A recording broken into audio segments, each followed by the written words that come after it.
will be leading. Tell you when we there's only what the open and the children can go. The Global View on Q, the big station. Insights into where the people of Dominica and the Caribbean came from, understanding our past, embracing our present, charting the way forward into our future. Together, eliminating poverty, embracing justice, peace, and togetherness. The Global View on Q, networking Dominica with the rest of the world. The experts are in the house. From Dominica, Canada, the Caribbean, the United States, Europe, Asia, and the rest of the world. Engaging all Dominicans at home and abroad on our agriculture, our economy, our foreign relations, our justice system, our governance, our international competitiveness, our education, our world-class festivals and entertainment, sports, politics, regional cooperation, and much more. Globally positioning Dominica within the Caribbean. Join the conversation on the Global View on Q. Tune in, call us, have your say. The Global View on Q, only on Q95, the big station.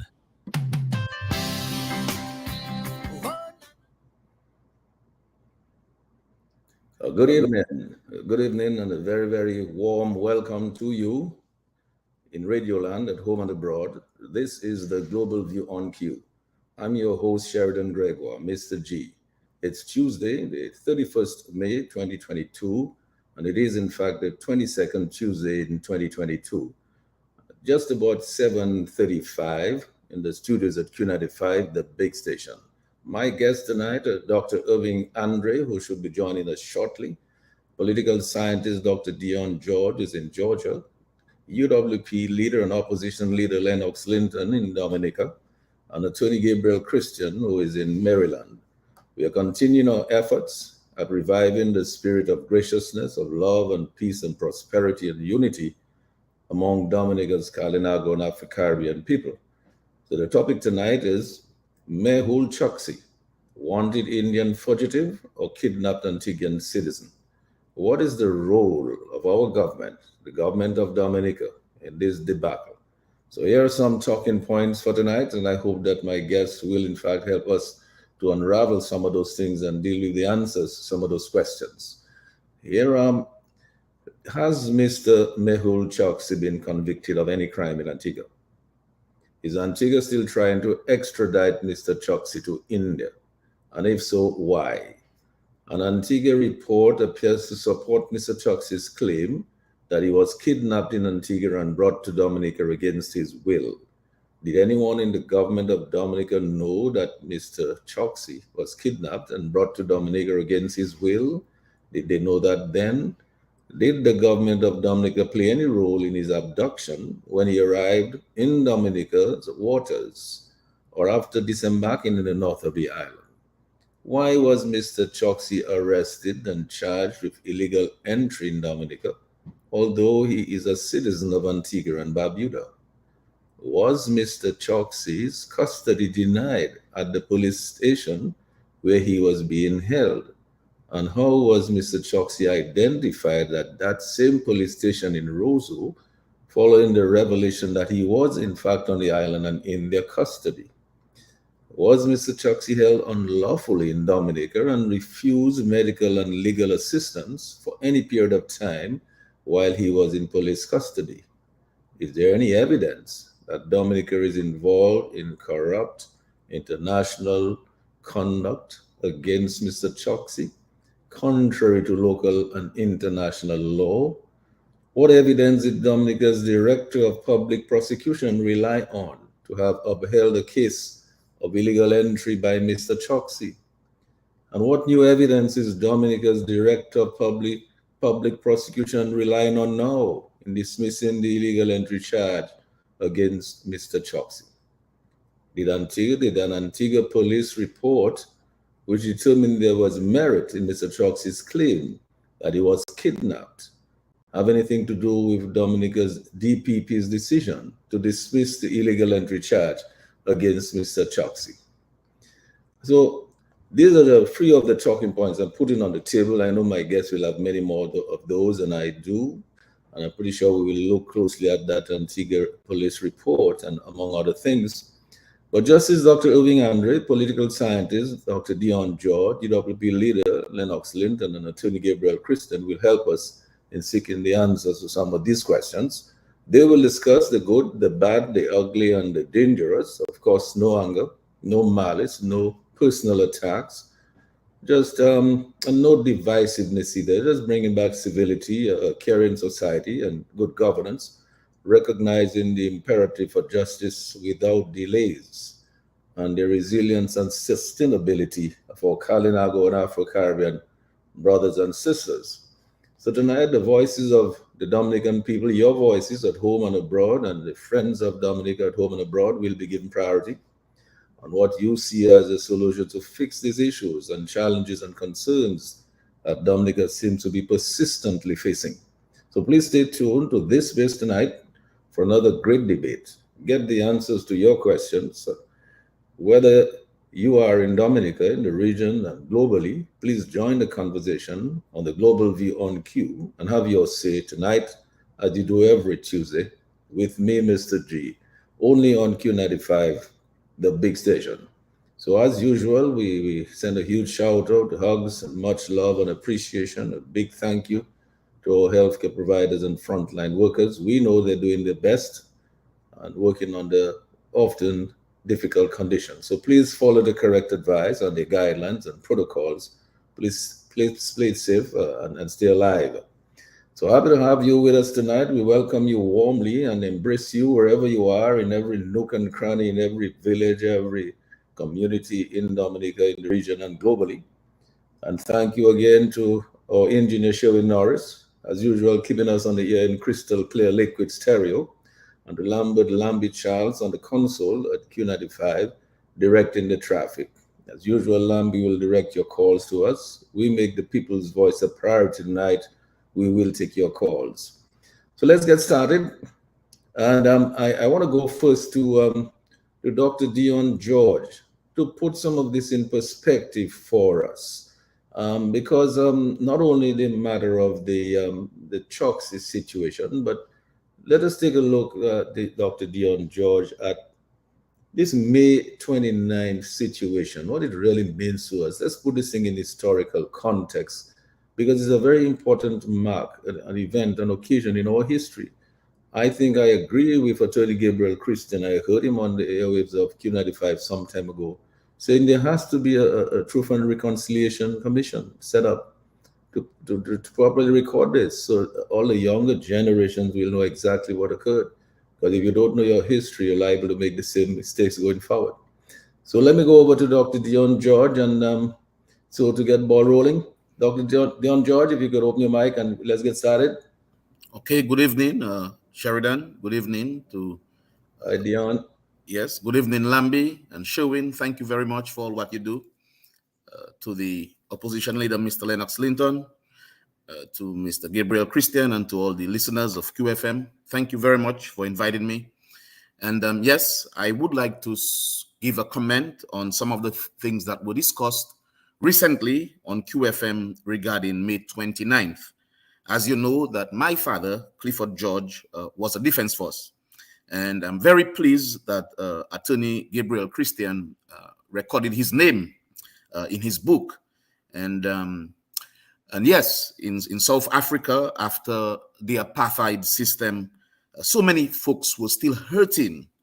And one of the things that brought healing to South Africa, believe it or not, was the Truth and Reconciliation Commission, which was, of course, fostered by the Nobel Peace winner, Pastor, oh my God, I forgot his name. Archbishop Desmond Tutu.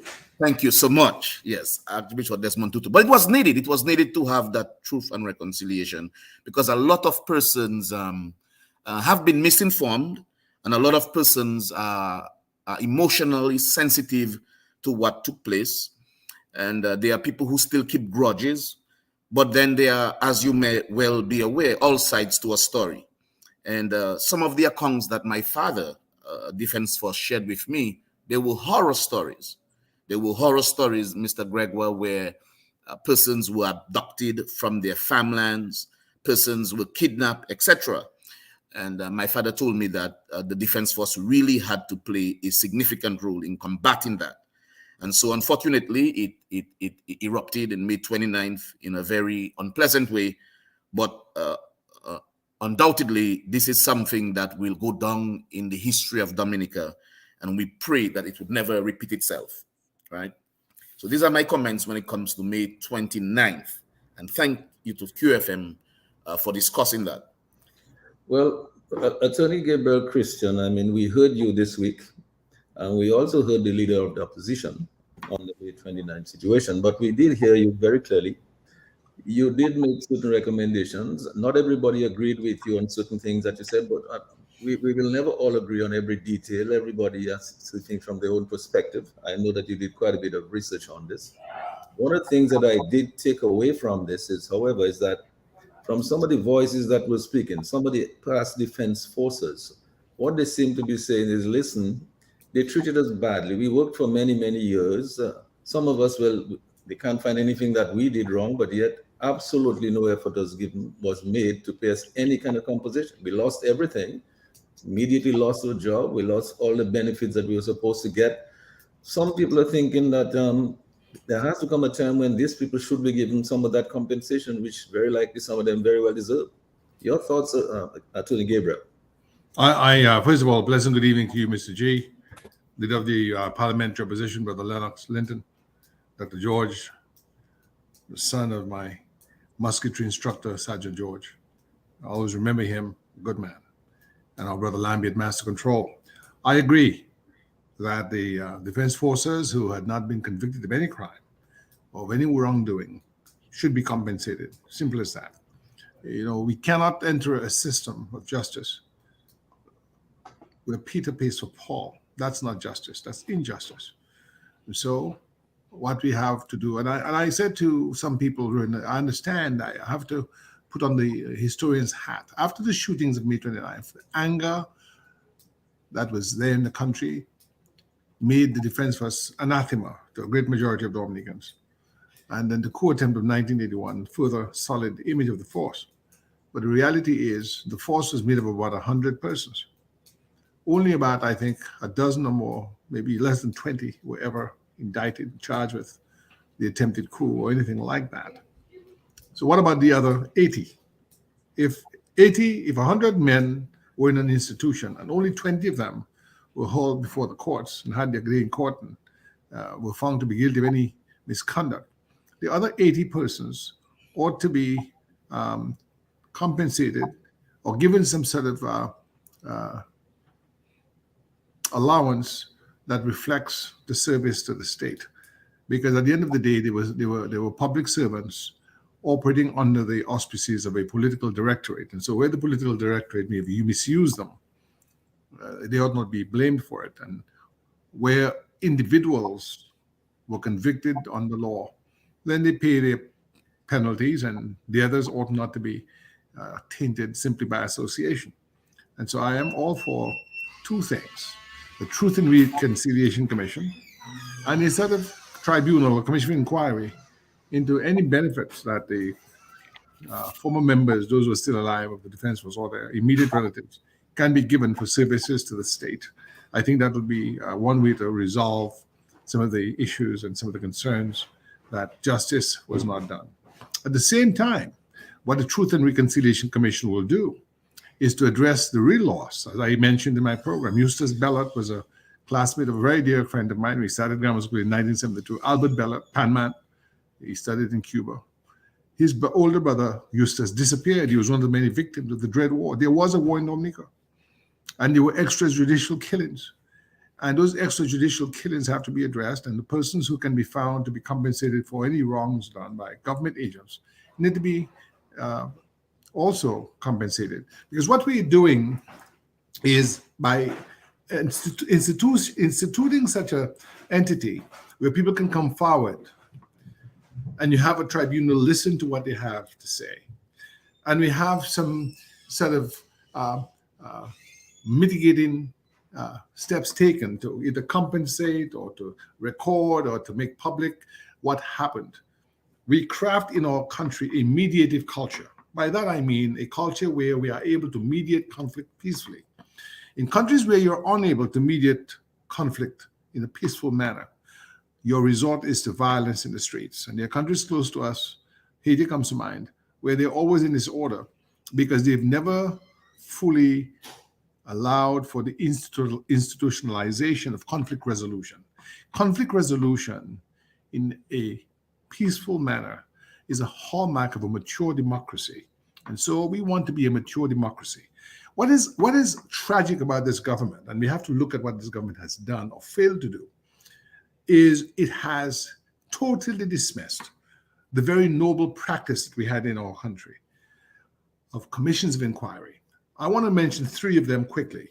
1927, at Joe William O., the 1927 Carnival disturbance, where Police Chief William Linton was dragged from his horse, and the famous Châtiment song was created. Joe William O say, "Descend nuka descend, c'est mute muka mute, pour la mort, descend nuka descend pour la vie." I'm going up for my death. I'm coming down for my life. There was a commission of inquiry. Cecil Rawl, whose bust is at the plinth at Goodwill, was one of the commissioners. J.B. Charles was involved. Carnival was cancelled in 1928.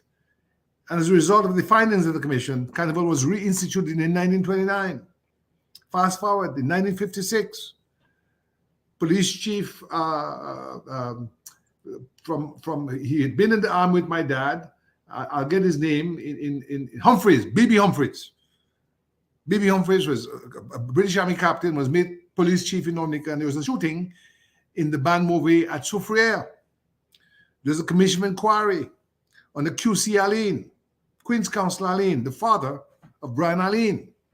As a result, B.B. Humphreys was terminated as police chief and sent away because he was said to have gone on the exercise as if on a picnic with the wife of the Elrose manager and a picnic basket, and allowed his troop or his policemen to open fire in the crowd. A woman was killed in a home by a .303 bullet. The only reason I wasn't born in 56, the only reason I know about 56 or 27 was there were commissions of inquiry and their records. 1963, the famous Carnival fire, which killed Eddie Martin, the older brother of Arthur Martin, killed George James and Eric Shillingford. Again, commission of inquiry under Grenadian Judge E.L. St. Bernard. Scotland Yard came in under Commandant Slater. Testimony was taken. The only reason we could do death by fire was because Irvin Andrew and I had access to the written record of all the witnesses, of all the injured parties. Sometime during the course of the 1990s, there was another commission of inquiry when there was an allegation of bugging. I wasn't in Dominica then, but there was a guy called Gonzalez, and there's a certain attorney called Tony Astafan who was involved. Before that, in 1979, you had a commission of inquiry following the riot of 79 and into the operations of the Dominican Defense Force. I remember reading that Malcolm Reed entered the commission of inquiries hearing with a lot of swank, to use Colonel Martindale's words, with a lot of swank and swagger. I know Malcolm Reed to be a man of a lot of swank and swagger.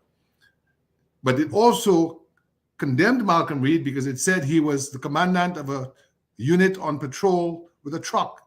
And when they took a corner, the truck went into a small precipice, and Malcolm Reed was heard to have said, "Zafé do tout moun ki mort." And Martindale, who's not a patois speaker, who's from Barbados, tried to translate that, but you know, sometimes it's hard to translate certain things. The way he translated in the Queen's English was, Lieutenant Reed was heard to say, "It is the business affair of anyone who dies." Well, it doesn't really translate the same way. When you say "Zaffaire do tout moun ki mort," you mean, you know, to hell with whoever dies, who die. You know, that's essentially the gist of it. But if you translate, the reason I mention those things, and I can recall those things, is because there was a written record. And so what do we have in Dominica today? $4.2 billion missing. No commission of inquiry. The distinguished, intrepid opposition leader, Lennox Linton, uncovered the most devious act to pilfer proceeds of the public till in infamous bin bobble. They were caught red-handed. Lennox should get a medal. No commission of inquiry. On and on and on. The $2.5 million in Stephen Isidore's account from West Indies Power in the infamous geothermal case. No commission of inquiry. So those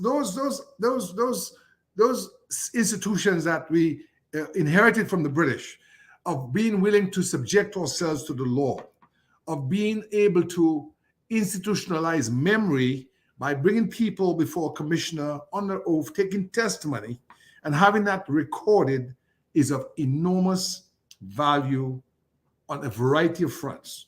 It allows for the prosecution of crime, where crimes are found to have been conducted, or committed rather. It allows for the public concerns to be addressed, and for the public to have open and transparent government, because they see ministers being brought before the commissioner, and they see witnesses being brought before the commissioner, and they can then hear what's being said. And it also allows for those in the future who may think of stealing, who may think of engaging in misdeeds, to be aware that, you know what, I do not want to be in that situation where I am hauled before a commission and prosecuted for my misconduct.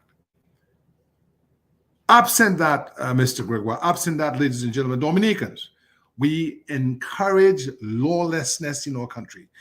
In the 20 years that Roosevelt Skerrit has been prime minister, he has not impaneled one commission of inquiry into the ambassadors who are crooks, banditti, mafiosi. Not one commission of inquiry into the geothermal scandal. Not one commission of inquiry into the bean bottle scandal. On and on and on. So I just want to make the point that when we have commissions of inquiry, they form the basis of truth and reconciliation, because you can't have truth in the presence of mystery, opacity, lack of clarity. You can only get to truth and then reconciliation, where you're open and transparent and people understand what has been done, and we're willing then to move forward to forgiveness when we adjust the equities. And so it's not simply about tradition. There are real consequences, positive, I might add, of having commissions of inquiry, which then translate into truth and reconciliation commissions, and there are real detriments that accrue to a society where the government is refusing to subject itself to the law and to the scrutiny of law enforcement and the scrutiny of the public that it serves. And so we do need a Truth and Reconciliation Commission, and we need to return to the value system of commissions of inquiry. Yes, absolutely. I think that it's very essential to have these commissions of inquiry, and I believe several of them are due, very long overdue, as a matter of fact. But Opposition Leader Lennox Linton, let me go over to you now. I'm sure that you have a few comments some remarks that you'd like to add to what has been said so far about the May 29th situation. This is really a significant mark in our history, and I think we really ought to record it properly. A commission of inquiry needs to be set up, and I think we need to make sure that future generations understood what happened, because this could happen again in Dominica. Because, so many things that, these circles come back and everything comes back in full circle, and it could happen again. And if it happens again, who knows, it could probably be a lot worse than it was then. So your thoughts on, Gabriel, you wanted to say something? Yeah, before Brother Lennox chimes in, I just want the public to know that there was a commission of inquiry by Colonel Martindale into the affairs of the Defense Force and May 29th. And we used that commission to do the first book, In Search of Eden. What we're saying is we need now a Truth and Reconciliation Commission with regard to May 29th, 1979, that includes in its mandate compensation for those persons who may have been in public service and may never have been compensated for their service, as well as those who may have been hurt, who may never have been compensated. It has to be both sides. But I just didn't want us to be of the belief that there was never a commission of inquiry. Now we need a Truth and Reconciliation Commission, which is a little bit different than the simple commission. We did have one for May 29th. Thank you. All right, Lennox, your thoughts? Your mic is open.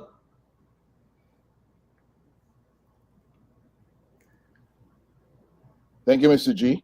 Thank you to the members of the panel. Dr. Dion George, good to see you, sir. Gabe, Christian, always good to see you. And Lambi, busy in the studios at Master Control, very good to see you. And good evening to the people of Dominica at home and abroad. Gabriel is strong on his recommendation for a Truth and Reconciliation Commission. And what that means to me is that there will be a commission that will examine truth and arrange for reconciliation based on the truth. But we need to set up the commission. So who is going to do it? Commissions of inquiry in Dominica are empaneled by the president of Dominica. Part of the problem we have in where we are right now is institutions of state that fail us, consistently fail us, because they've been undermined, because they've been captured, and because they've been put to the service of the ruling party and its oligarchs. So who will set up the Truth and Reconciliation Commission? Because I agree that it should be set up as well.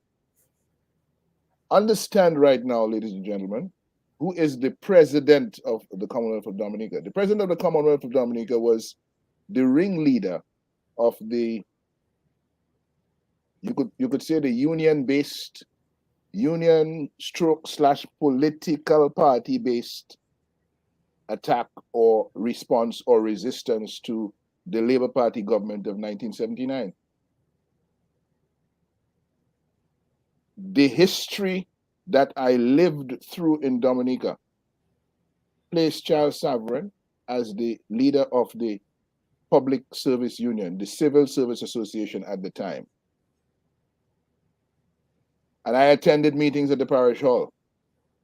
I heard Charles Sovereign on a number of occasions. I heard his exhortation to the crowds that were gathered on a number of occasions as to where they were going that night to teach whoever a lesson. I remember the demise of Louis Couz-Latigue. I remember the rain of stones on the Karam property in Cork Street. All of those orchestrated by meetings led by Charles Sovereign, the current president of the Commonwealth of Dominica. So here you had a man who in 79 was fighting for, quote unquote, fighting for rights and standing up and ensuring that the public service did not work and the hospital did not work and the police did not work and the fire department did not work, and ensuring that the country was shut down for a number of days until such time that the government was brought to its heels, because in his view at the time, the government was dangerous to the people of Dominica and dangerous to the region as a whole.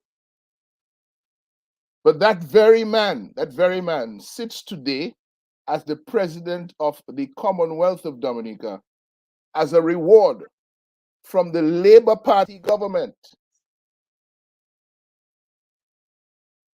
Still looking after himself, still looking out for himself, still not giving a damn about the best interests of the people of Dominica. That's my truth. I have lived it through these many years. So where do we go from here? Because as wonderful as a Truth and Reconciliation Commission comes, it's not going to happen under the watch of Charles Sovereign. It's not going to happen under the watch of this administration. It is only going to happen if the people of Dominica find a way to remove this administration from office.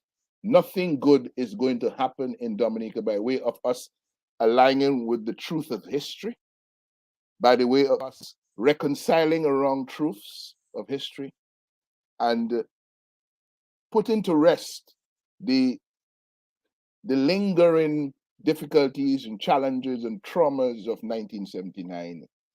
None of that is going to happen under this administration, because they sit as the beneficiaries of the manipulation of the public will and the public good that is serving them well and allows them to steal and allows them to lie and allows them to cheat with impunity, because that is their modus operandi.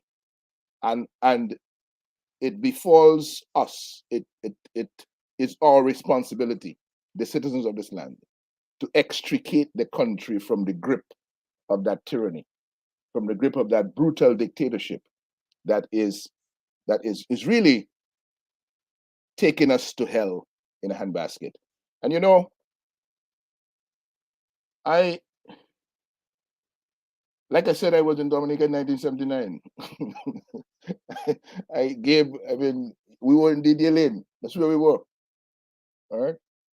We were in DD Lane. And you were up the street, we were down the street, and we would be on the porch on 6 DD Lane conversing. Right?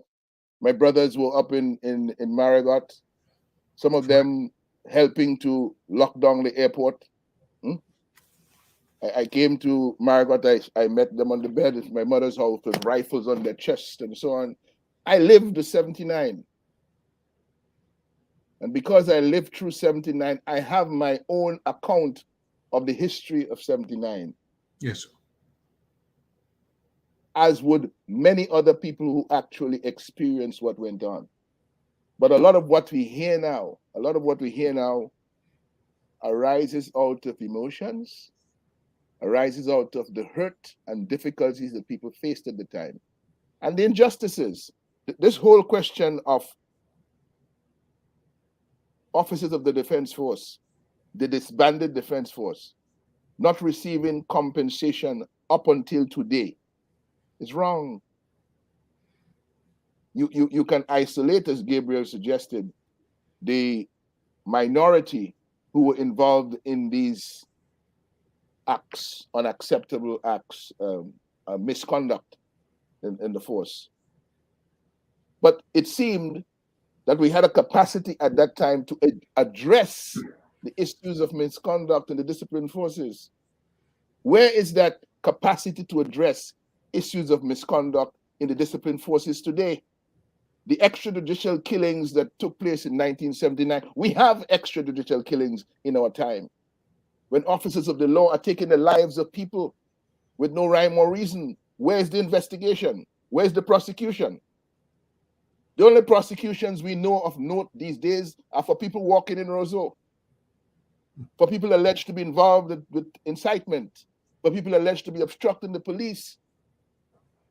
And under the watch of this Charles Sovereign character, you had security officers from the regional security system, from Antigua, from St. Lucia, from Grenada, from St. Kitts, from Barbados, descending on Dominica on the eve of the election of 2019 to commit atrocities against the people of Salisbury, the people of Marigot, and as the Prime Minister said at the time, to bring the hooligans of the opposition on the manners, to control the hooligans in the opposition.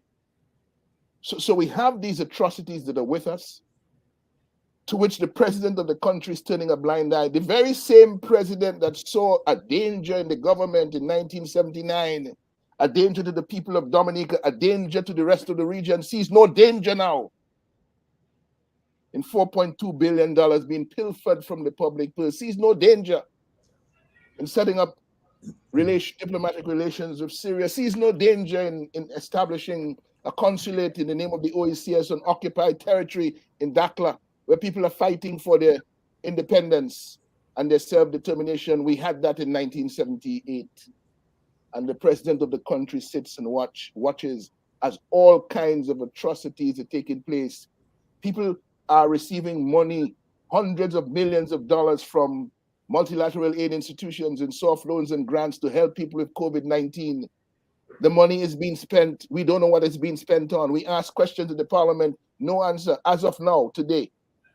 last count in the parliament yesterday, $157.7 million received, 153.2 million spent, 104.5 million of COVID-19 recovery money unaccounted for. We don't know where it went. They have not been able to tell us.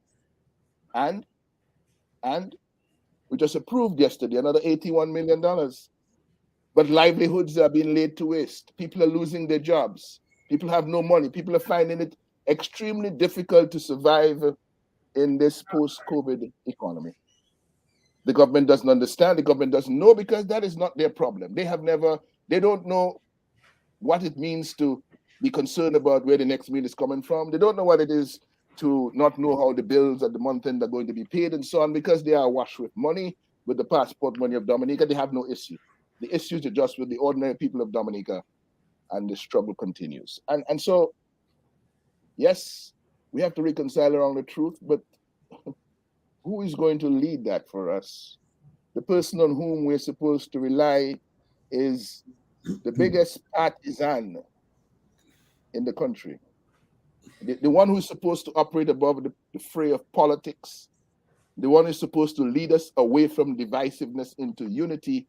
That unifying figure as head of state is the most divisive person occupying public office in the history of the Commonwealth of Dominica. And we sit by, not wanting or not able to do anything about it. It's a shame. Yeah, but Lennox, in addition to that, I think we must not also overlook the economic impact of that, the whole thing, because remember, it was not just May 29th at that time. It was like a 3 months event. I mean, the country was under lockdown. Nobody was working. The customs, the port, hospital, schools, nothing was working. And there was 100 and something % increase that was demanded and received for public service. Obviously, if you shut down a country for 3 months and you're not able to trade and do real business, obviously, it's going to have an economic impact, which would translate into some of the things that we're seeing here today, because obviously it's difficult to make up for that kind of economic impact on a fledgling economy like Dominica's.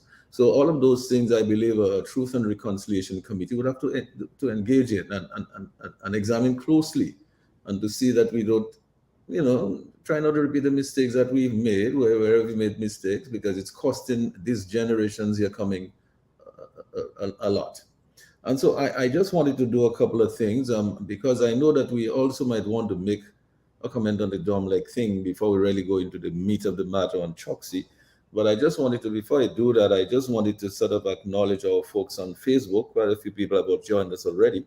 I can already see David Johnson, David Joseph there, and I can see Penny Shirley, Michael Alexis is there, and Everlasting Peter, Carol Oliver J. Bruni is also with us tonight. Marina Charles is with us. D.D. Easter is also there with us. Bernard Aline is there with us. Hi, Bernard. And of course, the number of people are there, and the number of comments that are being made, we'll try to see if we can read one or two of them a little later on. And we expect many more people are going to join the conversation on social, on Facebook. I want to reach out and welcome all of you. Big shout out to all of you guys. Thanks for joining us. I wanted to take a brief comment before we go into the Choxie matter on the DOMLEC, because this is recent.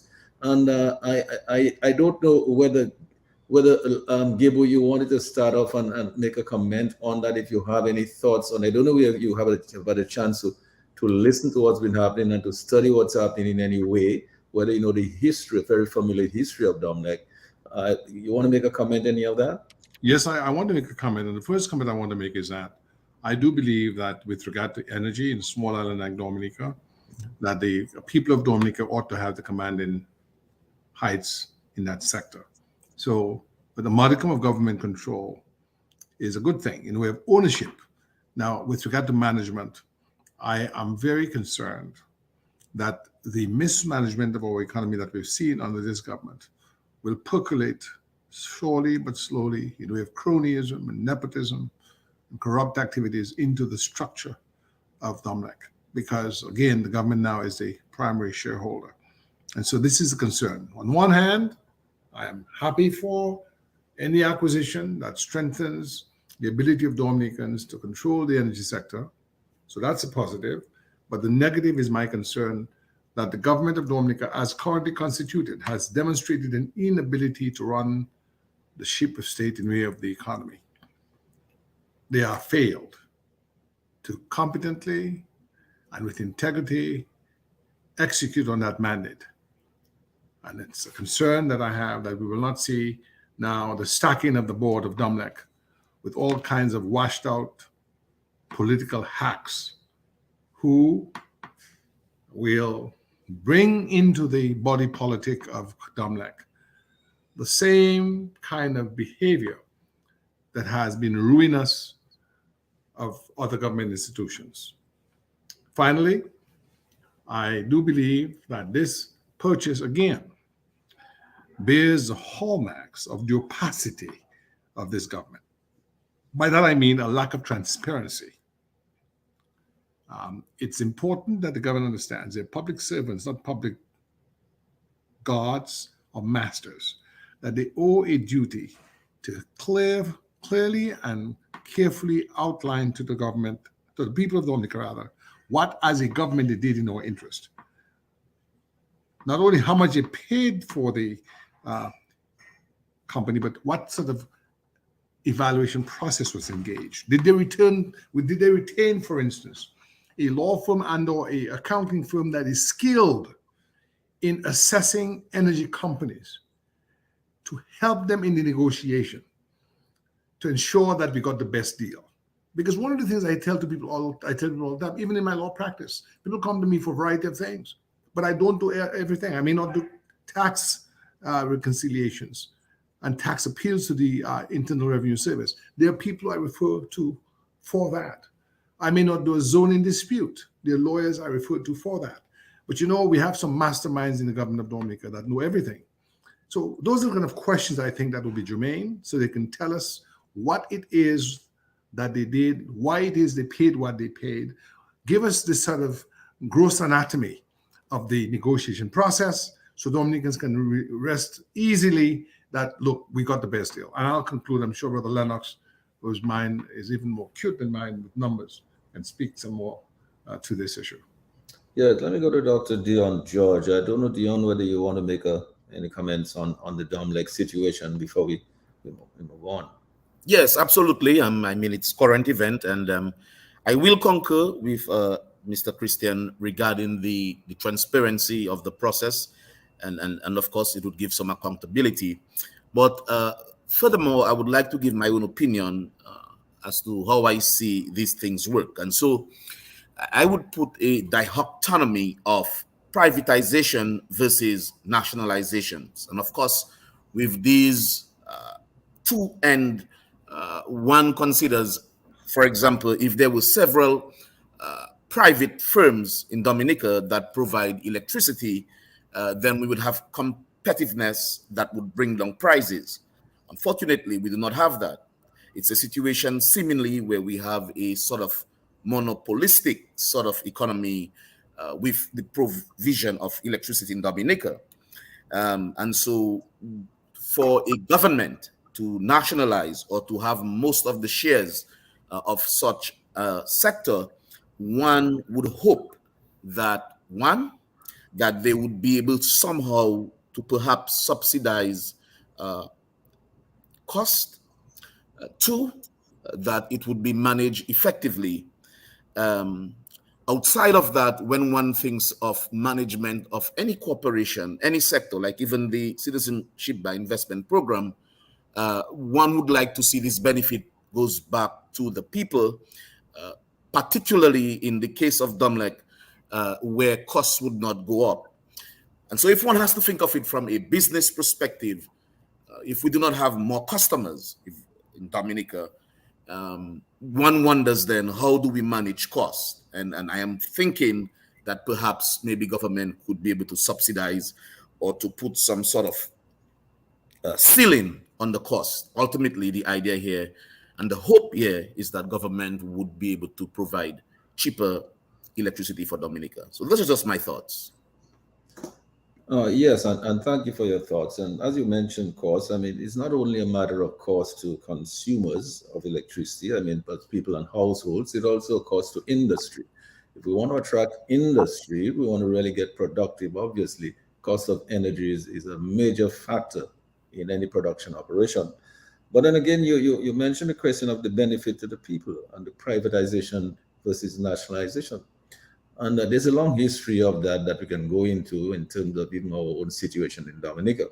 But I want to go over to Lennox because I'm sure you have a few comments to make on that. And what I'm thinking, Lennox, is that we cannot lose sight of the big picture. We cannot just think, all right, so Dominica is doing something now. Government bought, 52% or whatever it is of the shares of that Emera control in Domlec, and they paid so much for the 13.5 million for it. And then many years ago, the United Workers Party sold the shares in Domlec to the CDC, and there was a business plan that had to go with that. Certain things that CDC was supposed to have done. Whether we've supervised them over the years to ensure that they did that before this purchase took place, I don't know. But the big picture has to be that if we say that we are this country that wants to be resilient and sustainable, it seems to me that we should be moving towards renewable energy. We have made some efforts which have seemed to have cost us over $100 million so far, and we have not really sent any energy at all for consumers. We were told when we got some support from the Venezuelans for quite a bit of money, $100 million thereabouts. We were told that we were going to have cheaper electricity.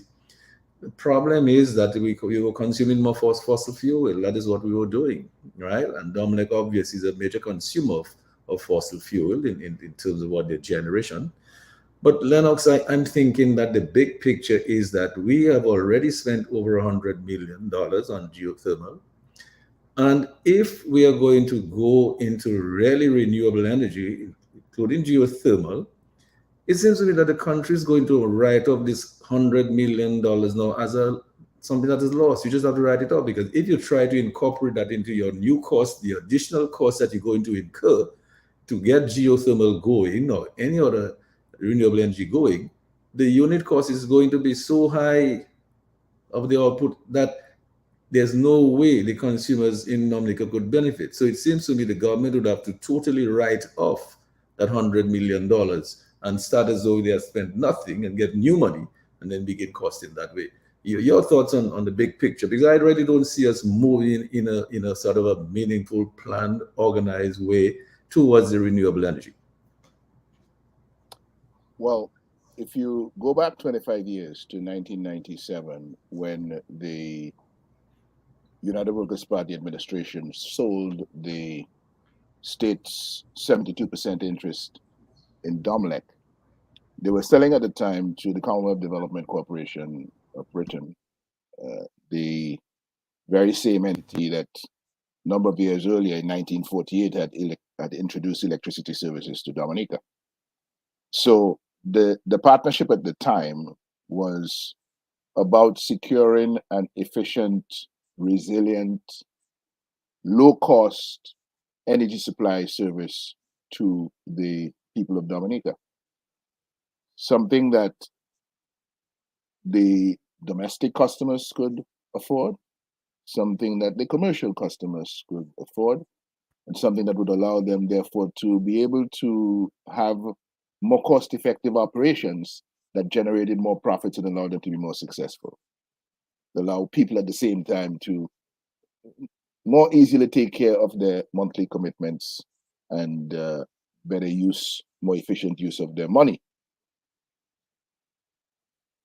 What happened at the time back in 1997 was that the government entered into an arrangement with CDC where there was a business plan, there was a sale and purchase agreement, there was a business plan that committed the Commonwealth Development Corporation, CDC, to specific actions over the years that would align with these goals of an efficient, resilient, low-cost energy supply. And then the government changed in 2000. Government change means a different group of people, from a different political party took the reins of government. But in this democracy, Government is continuous. And the late Pierre Charles of blessed memory recorded on the 1st of September 2003 in an address to the nation that there was this sale and purchase agreement between the government and CDC, and there was this business plan that CDC had signed on to achieve the broad goals of a more efficient, low-cost, reliable, resilient energy supply to the people of Dominica.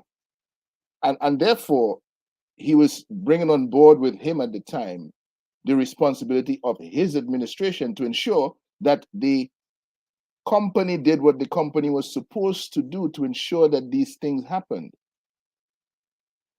But they got into a quarrel very early on where the government was accusing CDC of all sorts of things in its leadership of the Dominic utility enterprise. And when the opportunity arose in 2004 for the government to take CDC out of its misery and get it out of the running of Dominic, the government let the opportunity pass to WRB. 2004, 18 years ago.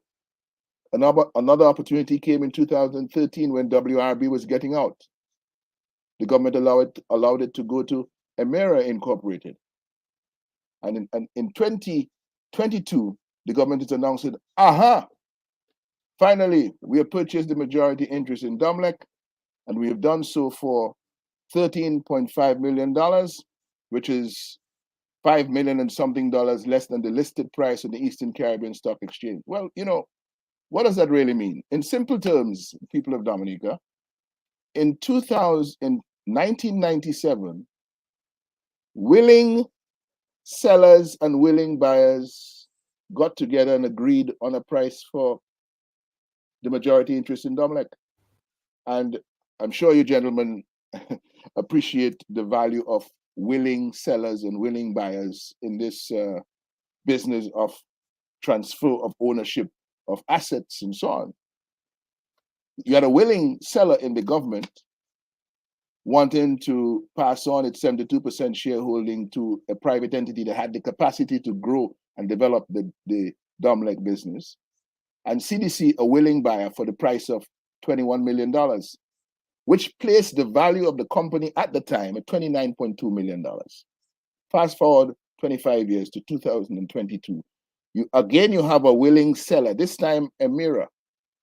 Emera is willing to sell its 52% equity in the company to the willing buyer, the government of Dominica, at a price of $13.5 million, which places the overall value of the company based on that transaction between willing buyer and willing seller at $26.1 million, $3.1 million less than the value on the same basis 25 years ago. What does that tell us? The company has not grown. In 22 years, in the economy run by this Dominica Labour Party government, it was impossible for Domlec to grow.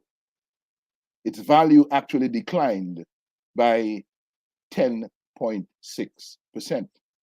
And now, the Prime Minister, who announces the sale finally, and he announced the sale and the purchase price and so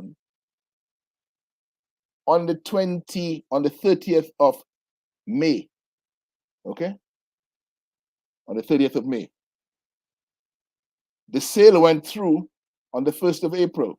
So it has taken the Prime Minister 2 months to come to the people of Dominica and to tell them that he paid, and the government paid $13.5 million for the 52% shareholding of Emera in Domlec.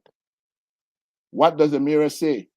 Emera said since the middle of May, first of all, right after they said they sold, and then in a management discussion and analysis report, they said that the proceeds from the sale approximated to the carrying value, meaning the book value, what they were holding it as on their books as a multinational corporation. And it now appears that Emira saw, the foreign investor, saw no future in the energy business in Dominica because the government had decided it was going to bring on board renewables and had invested over $100 million in geothermal and was moving forward with the plans in that regard, but was offering no space to anybody else to be involved in generation of renewable energy. So they were facing a monopoly situation where the government had taken over generation, and they would be restricted to transmission as the private sector entity in the sector, but restricted to transmission dictated on terms dictated by the government. That, for example, Mr. Scared was indicating yesterday, the cost of energy, the cost of the geothermal, of the supply of electricity from the geothermal energy plants would go through the transmitter, and the company responsible for transmission would not be able to add anything to the cost that they were receiving. Meaning, how then would they be recovering their cost if they cannot mark up the price that they pay to the generating entity for the electricity? So right there, if you study that carefully, you would see the outline of difficulties that any private entity was going to have under the new arrangement with the government, where they had the monopoly on generation from the renewables, and they had the power to dictate terms under which this would be transferred and sold to the consumers. But where is the government so far in all of this? As you said, so many years later, over $100 million spent, nothing to show for it, not even a light bulb anywhere in Dominica being powered by geothermal energy. What is the Prime Minister doing? He is bitching and moaning. He is moaning and groaning about being left out, government being left out of the profits that Dominica has been making for all these years. And he reeled off an amount of dividends from since 2009 that Dominica was able to pay to its shareholders, indicating that the profits were much larger. And had the government not sold Domlec, then the UWP government not sold Domlec, then all of those profits would have been coming into the coffers of the government.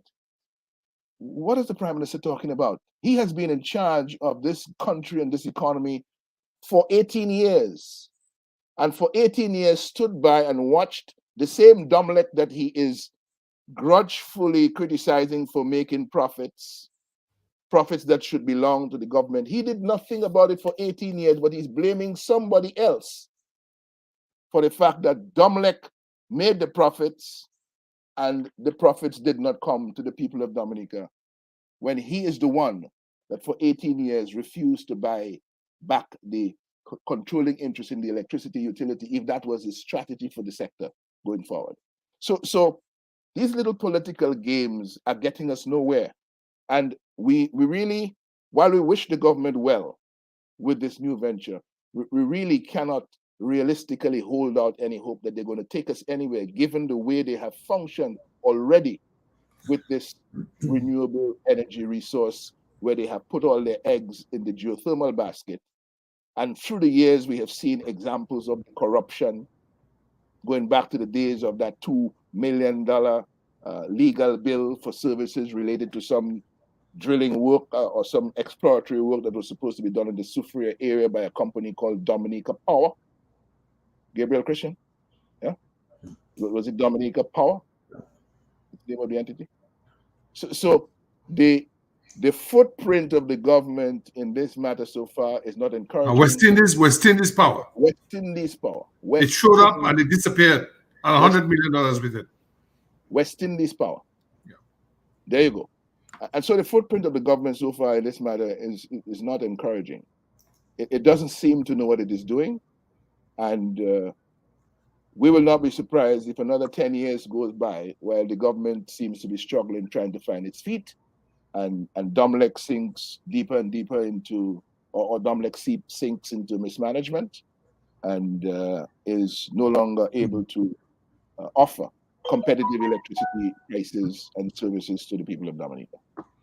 You see, I think the big thing for us always, as a nation, as a people, as people in management of an economy, the big picture has to be this. I mean, it is a good thing to become resilient and sustainable. It's a very good thing. It's a very good thing to reduce our carbon footprint. It's a good thing to go into renewable energy. It'll save us a lot. And it can really help us, if we do it right, to reduce the cost, the unit cost of energy, and make us a more attractive destination for investments. I mean, we have not been seeing much foreign investment, much foreign direct private sector investment in Dominica for quite a while. We haven't been seeing much of that. And so we absolutely need that. So a big picture, when you look at energy and management of energy, you have to see, well, what is going to be the returns from the standpoint of the household consumer as well as industry and your ability to attract investments. Certainly the households have not seen a reduction in their electricity costs. I remember this young man called Michael Coppel many years ago, Kaher. Since that time, he's trying to fight to keep the cost of electricity down. Many people don't even remember that. And pay a lot of respect to this man for that initiative he took, a big, bold initiative. He did not get much support. But certainly, I think this is a big picture. Now, the other side of it is this, that we really cannot afford to continue what we're doing with fossil fuel. I mean, look at, recent events have to tell us something. We have to learn. I mean, Russia just decided to invade Ukraine. And look what has happened, the price of gas in the United States, in Canada, in the Caribbean. So it tells you have to have a little bit more control over the energy. What if we had used that $100 million and gone into use of solar panels, created a couple solar farms? Think about what that could have got you. What percentage of our total country could now have been operating on solar energy if we had used that $100 million for that and more of the resources that we had to do certain things in Dominica? That just tells us something in terms of our options. But gentlemen, I do not really want to spend too much more time on this. We probably will have occasion to discuss it again as we go along, because this new investment of government is something that is here and we'll have to live with it, and we'll have to see how well it works out. I certainly hope it works out well and that every Dominican can benefit from it. Every business, every potential investor can benefit from the prospects of what it could mean.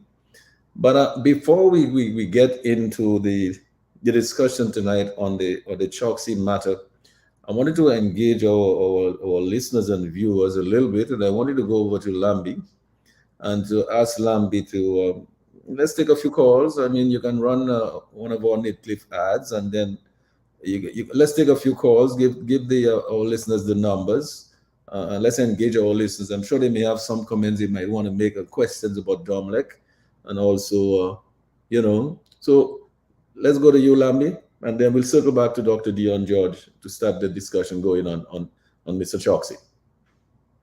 Nature Island Dominica Civil Liberties Foundation, Inc. Nidcliff, uniting our Kalinago and Afro-Caribbean nature islanders and friends of Dominica at home and abroad, coming together to help preserve the integrity of Dominica's democracy, human rights, and civil liberties, ensuring free, fair, and competitive elections on a level playing field within a system that guarantees freedom of expression, belief and association, respect for the inalienable rights of individuals and minorities, respect for the rule of law, for free communications media, and free from psychological, mental, and physical abuse of women, minors, the elderly, and young men. Some reported $4 billion from the sale of Dominica's Sacrament of Sovereignty, our citizenships, are alleged to have been deposited in mysterious foreign bank accounts controlled by two men, a shady Lebanese operative and a lead policy director. It is alleged that from this fund, the authorities have illegally and corruptly paved the way for thousands of Dominicans living abroad to travel to Dominica on the eve of general elections to vote strategically to help keep their government in power. Even worse, this money, which should have legally been deposited in the consolidated fund, has allegedly been used for every purpose imaginable for the sole goal of allowing government to remain in power. As a result of this illegal diversion of state funds, which is publicly acknowledged, Dominicans have been economically brought to their knees, while large buildings whose ownership is unknown are sprouting all over the country. Our architectural heritage is being desecrated. One party mysteriously erects an imposing headquarters in the city. Foreign artists are paid hundreds of thousands of dollars to hold partisan concerts in Dominica. Support our radiothon, fundraising events, subscriptions, GoFundMe, and other initiatives to help raise funds to support a legal challenge against the siphoning of public funds from the Consolidated Fund and other initiatives and actions. Nature Island Dominica Civil Liberties Foundation, Inc., Nidcliff, working to help unify and build Dominica and our Afro-Caribbean and Kalinago brothers and sisters at home and abroad. Nidcliff, fighting to save our Nature Island Dominica. The Global View and Q, taking your calls right now. The numbers are 449-3095, 449-3096, 449-3097, 616-4257. These are all local numbers. And the international number is 305-432-9624. Let me run those numbers one more time. 449-3095-96 and 97, 616-4257. Local numbers. International number 305-432-9624. And we already have a call on the line. Caller, please go ahead with your call. Good evening, Lambi. Good evening, Mr. G and your illustrious panel. Good evening. How are you doing? Mr. G, I listened to all the comments on 1979 and people claiming, well, it shouldn't happen again and it cannot happen. You know, Mr. Gentleman, my grandmother used to say, what you don't like on your step, you normally find it under your bed. Now, 1979 was used to remove a legally constituted government from office.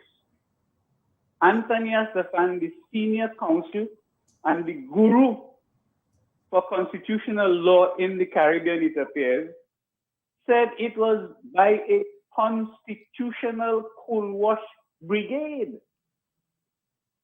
Now, while a lot of people have their views on this 1979 issue, there is something that I would like to see. Frankly, I would like to see something like the National Guard return, because there is nothing more frightening than a police force that is supposed to serve and protect, used to intimidate, harass, and provoke the citizenry into socially unaccepted norms. In other words, they are propagating vigilante justice. So we need to have something, because police should not be attending peaceful demonstration with military, with battlefield weapons and outfit in battlefield clothes. That is not the role and function of the police. If you want, I suggest that we can have something like the National Guard, which is totally voluntary, but allowed to give their training and this sort of thing. We could use them in maybe help fixing a road, fixing a bridge, train them in such a way that they can do these things, that they would be better to respond in disaster times than police force harassing citizens. And I don't know what is wrong with our judges, our lawyers. Isn't it illegal or unconstitutional for a police to come to you in military battlefield weapon to arrest you or something like that? I don't understand what is wrong with our people. I'm not a lawyer. We have a distinguished justice on the bench, and of course, we have Mr. Gabriel Christian, who is a esteemed lawyer in Washington, D.C. We need to have something like, some kind of alternative to police, instead of serving and protecting, walking the beats that used to be done before. There was a beat from Roseau to Loubier, from Roseau to Canefield, then you go upper Goodwill. There were beats. all over. This is youth. You see them marching out. I mean, it was a pleasure to just to go stand at the police station, see them marching on to duty. I don't want to take too much more of your time, so let me round up. And I think basically we need to return to those days.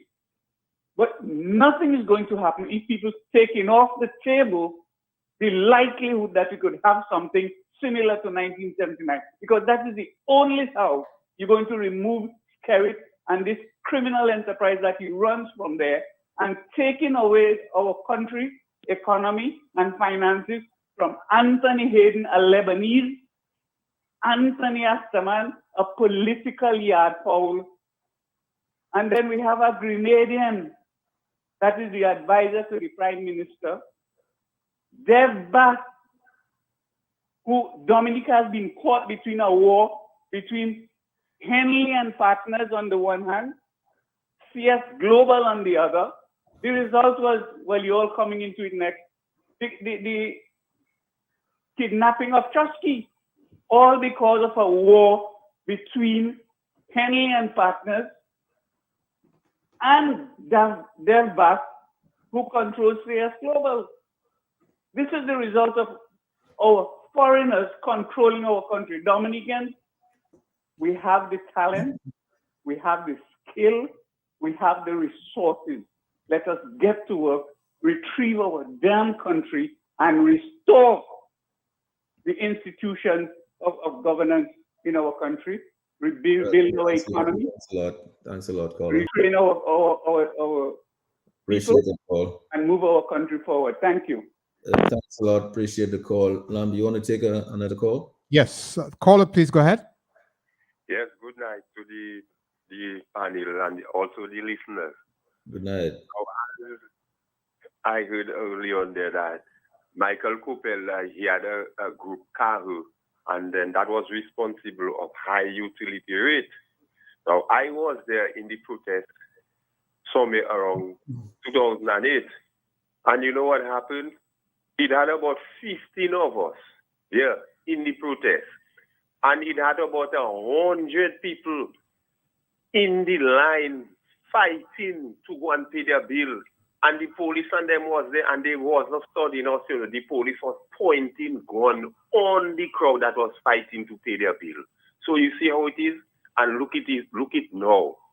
The price of the light go up. So Dominican don't know what they want, and that is what happened at the time. Thank you very much. And thanks for your call. I think Michael Coppel should get a lot of credit for that initiative, and all of those people who joined and supported in it need to take a lot of the credit for that. It's a pity he really did not get the support that he required.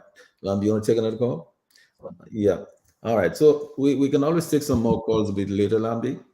So anytime you'll just give us a signal so we'll know that we'll let you interrupt us to engage with the listeners. We really want the listeners' contribution tonight. I want to go back to Dr. Dion George, because we want to know, let's get into the meat of the discussion on the Choxie matter. Let's start off by putting this whole thing into perspective. This whole thing about kidnapping and all of the international laws and all the corruption and everything going with it. Do something for us to get us started, Dr. George, in this. Okay, thank you very much, Mr. Gregoire. And yes, so one of the things that I realized that this has been going on, this Mellow Choxie swagger has been going on for a long time. And the thought that I want to share tonight is sort of deductive reasoning. I would like to apply some sort of international relations and then apply it specifically for what it means for Dominica and our image in the international system. And so I will go ahead and define some key terms just to put some conceptual perspective on the issue itself of kidnap and how Dominica gets involved. And so one of the major terms I think that applies here is something which is referred to as transnational crime, because this Choxie issue cannot be viewed from an envelope simply in Dominica. As you're well aware, there are other players, India, St. Kitts, Nevis, St. Lucia, Antigua, and Dominica as well. And so by definition, I mean, there are a lot of examples that would characterize what is transnational crime, including, for example, drug trafficking, smuggling of migrants, human trafficking, money laundering, trafficking of firearms and counterfeit goods, even wildlife like the Cicero parrot or cultural property. All these fall under the whole concept of transnational crime. Indeed, transnational crime is not a stagnant sort of concept. Rather, it's very dynamic, which means that it changes often and it evolves with time, with people, with new tricks, right? And so if we have to look, for example, at drug trafficking, it says that drug trafficking continues to be the most lucrative form of business in international crime, with an estimated $320 billion a year. Human trafficking, for example, is a global crime in which men and women and children are used to produce sexual or labor-based exploitations of persons. That in itself is a $32 billion business a year. When it comes to smuggling of migrants, say, for example, someone from Mexico into the United States, essentially, it says here that in the process of doing this, a lot of these folks are raped, they are beaten, they are abused physically, etc. And so what are we dealing with here as it applies to Choxie? One last definition: kidnap. What does kidnap means? The definition of kidnap is an action of abducting someone and holding them captive outside of their will. Often, persons who are kidnapped are either physically abused, sometimes they are blindfolded, sometimes they are gagged with things in their mouth that they don't speak. To put very simple, if you have someone outside of their will, it's kidnap. All right. So how do we recognize that? The question is it a crime? Is it a crime? So, on the radio, people talk about criminals. Is it a crime? The answer is, in most cases, abduction is considered to be illegal holding or transporting a person without consent against his or her will. Most instances of this crime include force, threats to the victim, intimidation, etc. So the question becomes, how do we recognize that? So Choxie, for example, and we're on a public program tonight, and it was all over the radio.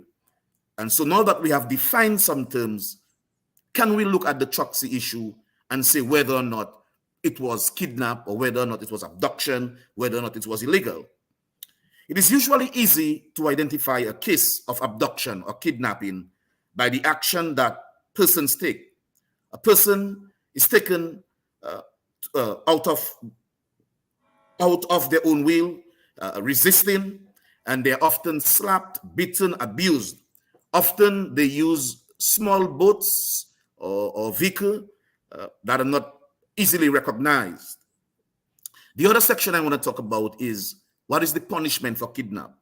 And if, that's a clause, if persons in Dominica were involved in that, what do they face? Well, in international relations, and of course in law, it says that for kidnap, sometimes the punishment can be life imprisonment. It goes further to say that if the person kidnapped is under the age of 14, the minimum sentence is 20 years in prison, and in some cases, even death. And so where does all this come from? Well, all this hail from a bigger umbrella term called international law. And of course, international law, as we know, existed a long time, and there are different sources of international law, like treaties and customary international law, etc. And so with all these conceptual definition and putting things into perspective, we have this key question. And the key question is, number one, based on the aforementioned definitions here and this conceptual framework, was Mr. Choxie held and or abducted outside his will? And the answer is yes. Question number two, did Mr. Choxie suffer any sort of physical, emotional, or maybe even psychological injury? Well, after reading the Antigua's police report and some statements that Mr. Choxie himself made, and looking at some photos, clearly he suffered physically, emotionally, and perhaps even psychologically. And the third question is, was Mr. Choxie initially charged with illegal entry into Dominica? And based on revealing of other evidence, were those charges dropped? And the answer is yes to both of these questions. And so, Mr. Gregoire, to bring this to my understanding of what is going on here, I said to myself, what are the implications for Dominica? Where do we fit into this picture? And so before I even give my opinion on that, I will tell you what the recommendations are from the Antigua Police Force. Consider this. The Antigua Police Force report is saying this: number one, that the recommendation is there ought to be a facilitation of investigation to travel to Dominica to interview and possibly record witnesses, border agents, and other local investigation for documentary purposes. Number one. Number two, the authorities are saying that also they should travel to St. Lucia to interview the tour operators and the original crew members of both of the vessels. And there are some other recommendations that I will leave out of that. But just to conclude this introductory statement about the whole Choxie issue, I want to talk about the implications for Dominica, sir. When we think of the recent issue with passports to Syria and diplomatic relations with Syria, when we think of, obviously, the invasion of the famine village of Salisbury on the eve of an election, when we think of the refusal, whether intentionally or incompetently, to implement the electoral reform as suggested by the OAS, CARICOM, and the other observers, and now, coupled with that and so many other things, to have this international, transnational crime that Dominica is part of, i.e., the Antiguan authorities are saying that, yes, part of the recommendation is to look into Dominica, travel to Dominica. Mr. Gregoire, it doesn't look good. It does not look good. And I am really thankful that we can host such an event so that we do not look at it from an envelope, but we can look at it from a global perspective as well, sir.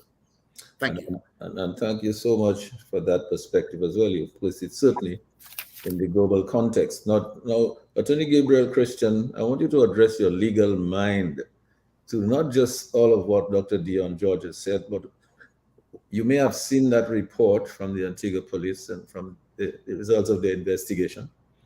You may be familiar with some of the facts of the case and some of the evidence of the case you may be familiar with, in fact, some of the statements that have been made by Mr. Choxie himself. Mr. Choxie, in fact, said categorically that he was kidnapped and brought to Dominica against his will. I believe somewhere in there, he mentioned at one time he may have been blindfolded, and I believe one of the police officers indicated that when they examined Mr. Choxie, he had some marks on his body. They did not see any signs of a kidnapping, but they saw some marks on his body.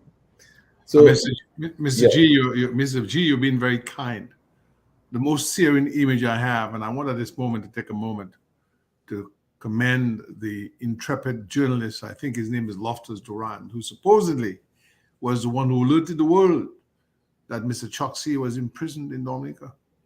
The searing image that I remember from either your website or Dominican News Online or some online service was of a red-eyed, blooded, red-eyed gentleman whose face bore the marks of violent attack, who then was later charged with illegal entry, but whose story clearly indicates a kidnapping occurred. The question that arises for the Dominican government and the DPP and the Prime Minister and his Chief of Police, is what did they know and when did they know it? I'm reliably informed that before any plane leaves a particular destination, a flight plan has to be made. I'm further reliably informed that you only make a flight plan after you're seized of certain information to include the destination to which you're going and the purpose for which you're traveling. Without that information, one cannot begin to even conceive of a flight plan. The minister responsible for national security is not the member of parliament for Marigot. The member of parliament for Marigot is Lennox Linton, within whose jurisdiction resides or is located the national airport. I had occasion to see online a plane or jet of some kind from India. Lennox Linton, am I correct? Yes, you are. Bombardier Global 5000 jet from That's Qatar right. Airlines. Qatar Airlines. Is that an airline that normally plies its trade in your jurisdiction, sir? I know of no previous occasion on which a Bombardier Global 5000 from Qatar Airlines landed at Melville Hall Airport. Did the arrival of that plane coincide with the arrival of Mr. Choxie in Dominica, sir? It happened the same week. Now, there is a movie called Cinderella where a fairy godmother appears and waves a wand and makes a chariot or some carriage out of a pumpkin. Now, that's in the movies. In Dominica, we have a government that charged a gentleman who clearly was brought to Dominica by force, who was met by high officials who, it would appear, knew of his coming. Shortly thereafter, a plane arrives that Mr. Linton has confirmed to us is not a plane that normally operates in his area at the Melville Hall Airport, where Marigot is located. And Dominicans are sitting back after such an atrocity has been committed. What did the Prime Minister know? When did he know it? What did the Minister of National Security know? When did he know it? Why was that plane in Dominica? Who told them to come to that particular airport and when and why? And why was it the case that the folks who aided and abetted his illegal entry into Dominica were not themselves, as co-conspirators in the crime, equally charged? Because I have it on reliable information that Mr. Choxie did not come to Dominica on a, we used to go up the Roseau River when I was a child on the inner tube of a tire. We'd go to some place and inflate it and come down. He didn't come to Dominica on an inner tube or on a pui or in a canoe. I'm reliably informed he came on a more commodious conveyance, as in a yacht. What happened to the people who were operating that yacht? Did they throw him off and he swam to shore? If they came to shore and were complicit in his breaking of our immigration laws, why were they not equally charged as co-conspirators? These are the kind of questions that any kindergartner at the Roseau Mixed Infant School, where Marianne Linton of blessed memory taught back in the 1960s, would have taught us well enough to be able to answer. But because the kitchen was getting hot, because those questions that I've just raised for the world and the Dominicans in particular, to show where lawlessness is now ascended to high office in Dominica, because those questions have had to be answered, all of a sudden, they've issued a discontinuance of the case. Well, that case was as bogus as the case against Lennox Linton for incitement. That case is as bogus as against the case against Sam Christian for attempting to burn Parliament. That case is as bogus as against all the cases brought against people for marching around Roseau. It was a case that was riddled with inconsistency, that had all the hallmarks of state complicity, and so the state must now answer the question. Mr. Skerritt, what did you know about Mehul Choxie? When did you know it? We're waiting. Well, thanks a lot for putting addressing your legal mind to this, Gabriel. It almost sounds like you're prosecuting this case here right there in front of us. Well, Brother Lambie is at master control. Well, And when the land is in master control, I have nothing else. But let us have a citizenry that's alert to our duties. Because you see, this is no joke. When these things are allowed to happen, they become commonplace. Then they become chronic. It becomes almost a cancerous condition that saps the actual will of our people to hold on to our democracy, law and order. So this is not a joke. This is becoming too commonplace. We already had the knowledge proseque of the bribery and treating case. Here we have the discontinuance of a case that would have exposed the rot where it resided. You see, this is a matter of the utmost seriousness, and it needs to be prosecuted, and I hope it will be. well, yes, and you said this is not a joke. But as I go to Opposition Leader Lennox Linton, I will ask him whether it's a joke when, for example, we understand that an attorney went over to the Roseau police station to inquire as to whether Mr. Choxie was in custody. And I understand the attorney was told, no, we don't have anybody by that name here. And then when the attorney raised the voice and Choxie heard, he said, yes, I'm here. Is that a joke? Mr. Lennox Linton, you probably have as much information as any of us here on this panel about the facts of the case. Help us with some of that. You want to turn on your mic? Thank you, Sheridan. First of all, the list of crimes against humanity from the perspective of the United Nations includes enforced disappearance, kidnap, as Dion George was explaining a while ago, abducting somebody and holding them against the will. Then you have torture. And then you have forced transfer of persons.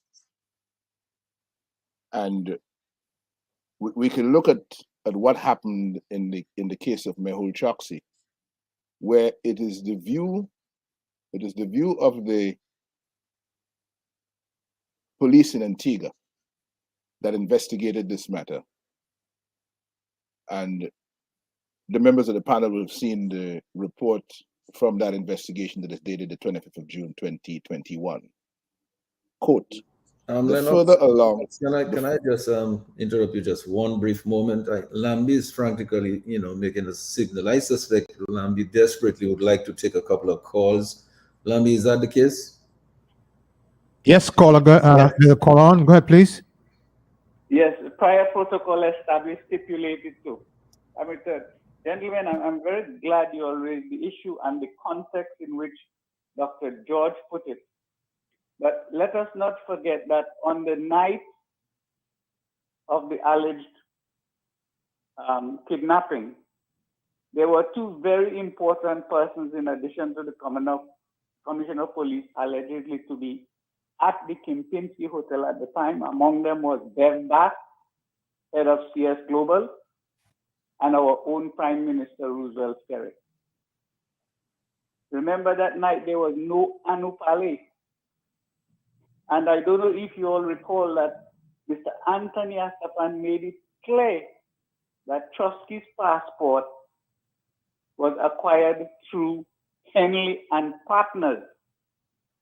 Thus, the war between Henley and Partners and CS Global headed by Bev Bass.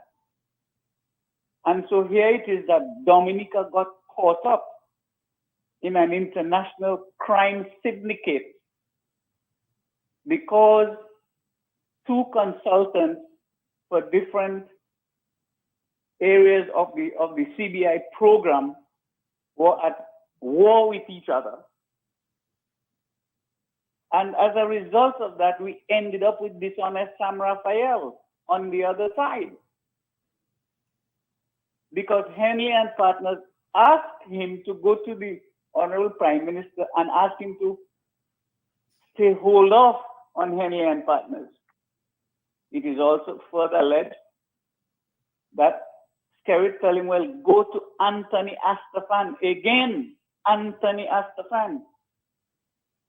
He dutifully told him, well, we can help you. The allegation continues that he tells him, well, you know, we can do that, but there are certain things you have to do. You have to go after the United Workers' Party, and in particular, the leader of the opposition, Lennox Linton. In exchange, the allegation is also Anthony Estefan instructed him to write a letter to the court asking them to discontinue the $6.1 million case against dishonest stamp that he owed the government, to ask them to discontinue it for want of prosecution. The allegation continues that he was already told to do that. And Anthony knew that his friend Glasgow was going to be the judge to decide. So within 2 weeks, the matter was settled. But unknowing to Sam Raphael, the amount is still on the government books. So they're still holding it over his head. So he has to continue with on the other side. Because it is still on the government books, it has not been received. Any time that he displeases Roosevelt's spirit, all he does is institute it again. Because we don't know whether it was dismissed with or without prejudice. But this is just the context. I just wanted to add that part because Dominica got into an international criminal conspiracy to kidnap a citizen of another country. And the allegation is that Dev Bhatt was behind it all because of a war between CS Global and Henley and Partners. Good evening, gentlemen. Thank you. Well, I guess we don't have all of the facts on that, so we cannot be as conclusive as you. We'll see what evidence comes up as the discussion goes, and we'll see what comes of it later, because I understand that the police in Antigua do want to come and interview people in Dominica to get to the bottom of it. Lambi, did you want to take another call, or should we move ahead? Yes, there's one more call in there. Caller, please go ahead. Yes, good night, Lambi. Good night. Mr. G. Yes, how are you doing? Good night to you and your entire panel. Same to you, man. You know, I listen to the program as usual, and when Attorney Gabriel Christian was sharing, you said he's prosecuting the whole matter. He wasn't prosecuting the matter. I believe he was cross-examining the case, the perpetrator or perpetrators before the case starts or commenced. And one of the things he said, I'm not that wise, but I'm not that dumb neither. One of the things he said that never been on my mind is that why this plane came on that day. This plane have never been in Dominica before. Why did it came? It came for some things, for a reason. Now, let me ask you a question, Mr. G, quick, because I know you're a lawyer by yourself. Is there any way anybody can fast forward any document to say this plane was here before 10 or 3 or 4 times before the day it came? Is there any way people could do that? Well, I think the police from Antigua, they are interested in getting the answers to those questions. I think this is why they want to come down to interview people in Dominica and in some other countries who may have been involved in some way or participated in some way in the transportation or the movement of Mr. Choxie. Obviously, there must be a reason why that aircraft was in Dominica at the time that it was, and I think Attorney Gabriel put it very well. So thanks a lot. Yeah. Okay, but I want to ask Mr. Linton a question quick, because I listened to him some time ago, and he said Plan A fail, Plan B fail. I want to know if Plan C fail as well. I want him to tell me. I don't know if you know. Well, I'm sure he'll tell you if he knows. Lennox, did you want to? Anyway, good night. Yeah, he will answer your question in a minute. So good night. Thanks for calling. Lambi, did you want to take any other calls, or should let's go back? Let's go back to Mr. Linton. Lennox, let us continue, because it seems to me that we're getting to the meat of the Choxie matter now. So let us hear you. Yeah, so as I was saying, from his arrival in Dominica, Mewul Choxie said to the police officers that he was kidnapped in Antigua, and he was tortured, and he was forced to come to Dominica against his will. And if you look at kidnap, if you look at torture, if you look at forced transfer, you're looking at crimes against humanity that's recognized by the United Nations. Now, the question arises whether the government of Dominica was involved in the kidnap of Mehul Choxie.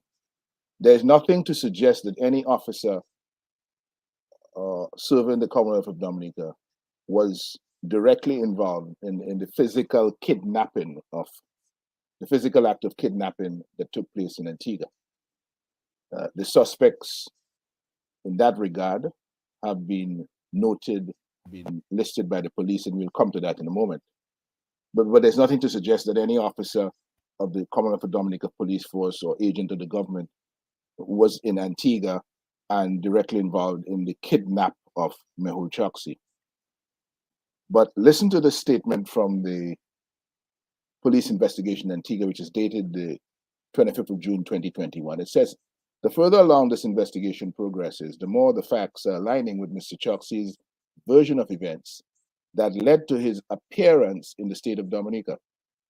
The plethora of real and circumstantial evidence makes it clear that a case of kidnapping with broad collusion among multiple co-conspirators exists. So as far as the Antigua police is concerned, a case of kidnapping exists. Mehul Choxie was kidnapped and he was brought into Dominica. Where Dominica comes into the kidnap story has to do with the behavior of the police and border officials in Dominica who actually met Mr. Choxie on arrival in Dominica. He came in on the boat Calliope of Arm, the Coast Guard vessel for the Commonwealth of Dominica, went to the Calliope of Arm out at sea in the Portsmouth Bay there, and Mr. Choxie was transferred, handed over by the persons who kidnapped him in Antigua and forced him to come to Dominica on that boat Calliope of Arm. They handed him over to the authorities, the law enforcement authorities in Dominica, indicating that the law enforcement authorities were aware that this victim of kidnapping in Antigua was coming into Dominica for them to take care of him as was agreed in the plan with the government. And we will see how that unfolds. So where the government is involved in the kidnap is not by way of direct involvement in Antigua, it is by way of collusion, knowing that the victim of kidnap was going to be coming to them in Dominica and to be transferred to the law enforcement authorities for them to go to the next stage of the plot, which was deportation to India.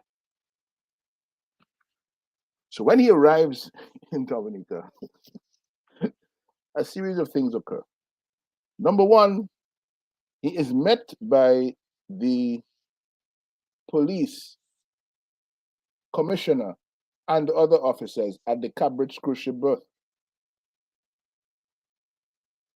They indicate to him, the police commissioner, according to Mr. Choxie, indicates to him that he is wanted and he's going to be flown back to India, and there is a red corner Interpol alert out for him, and he's going to be flown back to India.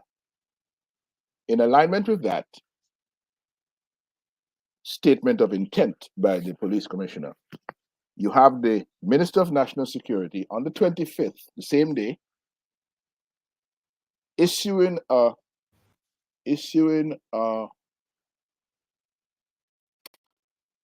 prohibited immigrant statement to Mehul Choxie, advising him that he is not permitted to enter Dominica because he's a prohibited immigrant, and the chief of police has been given instructions to arrange for his deportation. What that meant was there was no illegal entry charge upfront against Mehul Choxie. And they didn't find Mehul Choxie, as they claimed, at Tukari Bay, sitting on the beach with a shopping bag in his hand. and looking as though he had marks from violence against him on his body. Right? That's not what happened. The discovery of Choxie at Tukari Bay, the concoction that they discovered him at Tukari Bay, which is testified to by Aline Maxime, was to cover up the fact, the truth and fact of Mr. Choxie being handed over by his kidnappers in Antigua to the authorities in Dominica, which makes the government of Dominica and the police authority complicit in the international crime of kidnapping. In order to weasel out of that, the illegal entry charge comes up where they claim, no, he did not come into Cabritz. He was not put on the Coast Guard vessel from the Calliope van. And by the way, let me observe as well that we read in the police report that in Antigua, the Calliope van that went into Jolly Harbor requested permission to berth in a certain way because they were expecting to receive a passenger on a wheelchair. Now, you only know you're going to receive a passenger in a wheelchair if the persons who have contracted you to make the trip to Dominica have told you that they have a passenger in a wheelchair. And in fact, Mr. Choxie was tied to a wheelchair and brought onto the boat Calliope van, right? Indicating that the plot to kidnap him didn't just happen. They planned it in advance and were able to inform the boat from St. Lucia that they had contracted to do the transfer to Dominica exactly what they needed for him. So this man strapped to the wheelchair is brought to Dominica. He is handed over to the authorities in Dominica by those who kidnapped him in Antigua. At no point on the record is there any evidence that the police had any questions at all to ask of those who brought Mr. Choxie into Dominica and who therefore would have been in Dominica illegally, as Mr. Choxie was. But they were asked no questions, which means that the police authority knew that the job of these gentlemen was to bring them the kidnapped victim, and therefore, as far as the police and the government of Dominica is concerned, they were doing nothing wrong. They were doing part of a job that the government had already signed on to in terms of the plot. So you are coming from Antigua, you're bringing this man to us, you have done nothing wrong. It is this man who has done something wrong, and we're going to deport him to India. Deportation to India, in the scheme of things, meant that a plane from India would come to take him out of there. And remember very well that at the moment of his arrival in Dominica, there is no illegal entry. There is prohibited immigrant. That is what he has been declared. And the prohibited immigrant is going to be placed on a plane and taken back to India. Two things happened. Loftus Durant on Q95 broke the news that Mr. Choxie, who had disappeared from Antigua, was in fact in a police cell in Dominica. And that set the lawyers for Mehul Choxie in Antigua to contact their associates in Dominica to inquire about Mr. Choxie in police custody. And they did that. Sheridan told the story earlier of Attorney Cara Shillingford on instruction from Senior Justin Simon in Antigua, going to the charge office and asking for Mr. Choxie, and being told that she could not see Mr. Choxie. But then having the presence of mind to speak loud enough and to mention Mr. Choxie's name loud enough, because he's right at the back of the charge office, and heard his name and said, yes, I'm here, and I need assistance. And that is how it came up. But listen to this. This is the affidavit of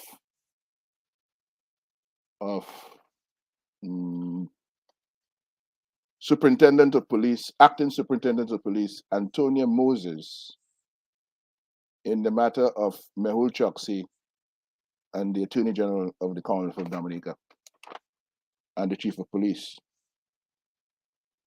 Okay? Antonio Moses is addressing the matter of legal representation, whether Mr. Choxie was given legal representation or the right or access to legal representation. She says, on Wednesday, May 26, 2021, at about 1:20 p.m., I received a phone call from Corporal Kevin Paul informing that Ms. Cara Shillingford, attorney at law, was at the charge office and wanted to speak to Mr. Choxie. As Mr. Choxie had informed me in the presence of Inspector Derek St. Rose that he did not want legal representation at the time, I inquired of Corporal Paul whether the prisoner had requested legal representation. He informed me that the prisoner did not. Accordingly, permission was not granted for 4 reasons. Antonia Moses, Acting Superintendent of Police, is testifying in the court that permission was not granted for Choxie to have access to legal representation for 4 reasons. Reason number 1, that the prisoner had specially said he did not want representation at the time. 2, because his identity had not been confirmed. 3, because of concerns of his security and safety, and he had alleged that he had been kidnapped. And 4, that he had entered the state illegally. The testimony of Antonia Moses. All part of the scheme to protect the state and to carry forward these bogus charges against Mehul Choxie, because you had the testimony of Antonia Moses indicating that Mr. Choxie was denied legal entry for 4 reasons, legal representation for 4 reasons, and then claiming in the same affidavit that Mr. Choxie was not denied legal representation because mistakenly somebody at the charge office who did not get the memo allowed the 2 attorneys, Wayne Marsh and Wayne Nordy, to see Mr. Choxie and to have a brief conversation with him. But once the authorities recognized what was happening, they quickly changed their mind and kicked both attorneys out of the cell. They did not allow them to continue the conversation that they had begun with Mr. Choxie. They aborted it, meaning that it was never the intention of the police authority to grant Mr. Choxie access to legal representation, contrary to what Antonia Moses states in testimony after she said there were 4 reasons why they did not give the access to legal representation. And all of that, when you take the testimony of Maxima that he found Mr. Choxie at Tukaribe, which is a lie. When you take this testimony of Antonia Moses that no, he was not granted access to legal representation for these reasons, and then yes, he was granted legal representation when she's trying to take advantage of the mistake that some officer made to allow the officers, against the wishes and the directives of the higher authorities in the force. You see the concoction of lies within the police organization that ties the government into this scandal. There's also the testimony of Derek the Hunter St. Rose, the head of immigration, that claims it was not until Friday, the 28th, that they, through a driver's license of Mr. Choxie, was able to confirm his identity. In other words, they didn't know who he was until then, although 4 days before, the police commissioner and the Minister of National Security had announced plans, their clear intentions to have him sent to India. The plan failed, as I said earlier, because the plane arrived, because Mr. Gerard broke the news in Q95, and the plane arrived late. The plane only came from Qatar on the 28th. By this time, Mr. Choxie was already in Dominica since the 24th and was taken into police custody from the boat on the 25th. Right? And the Antigua police report names suspects. They tell us they tell the world who they suspect was involved in this. And they call names. You have, for example, Goody Bath.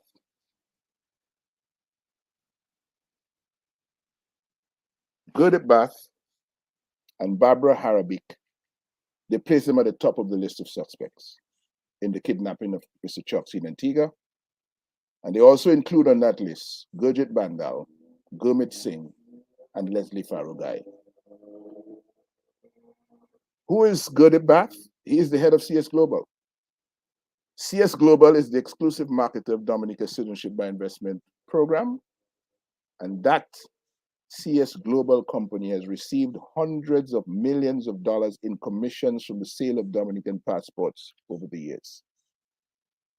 It was Goody Bath who took Roosevelt Skerritt to India in February of 2016 and arranged for him to receive an honorary doctorate from a university in the Punjab. They are friends, they're very close friends.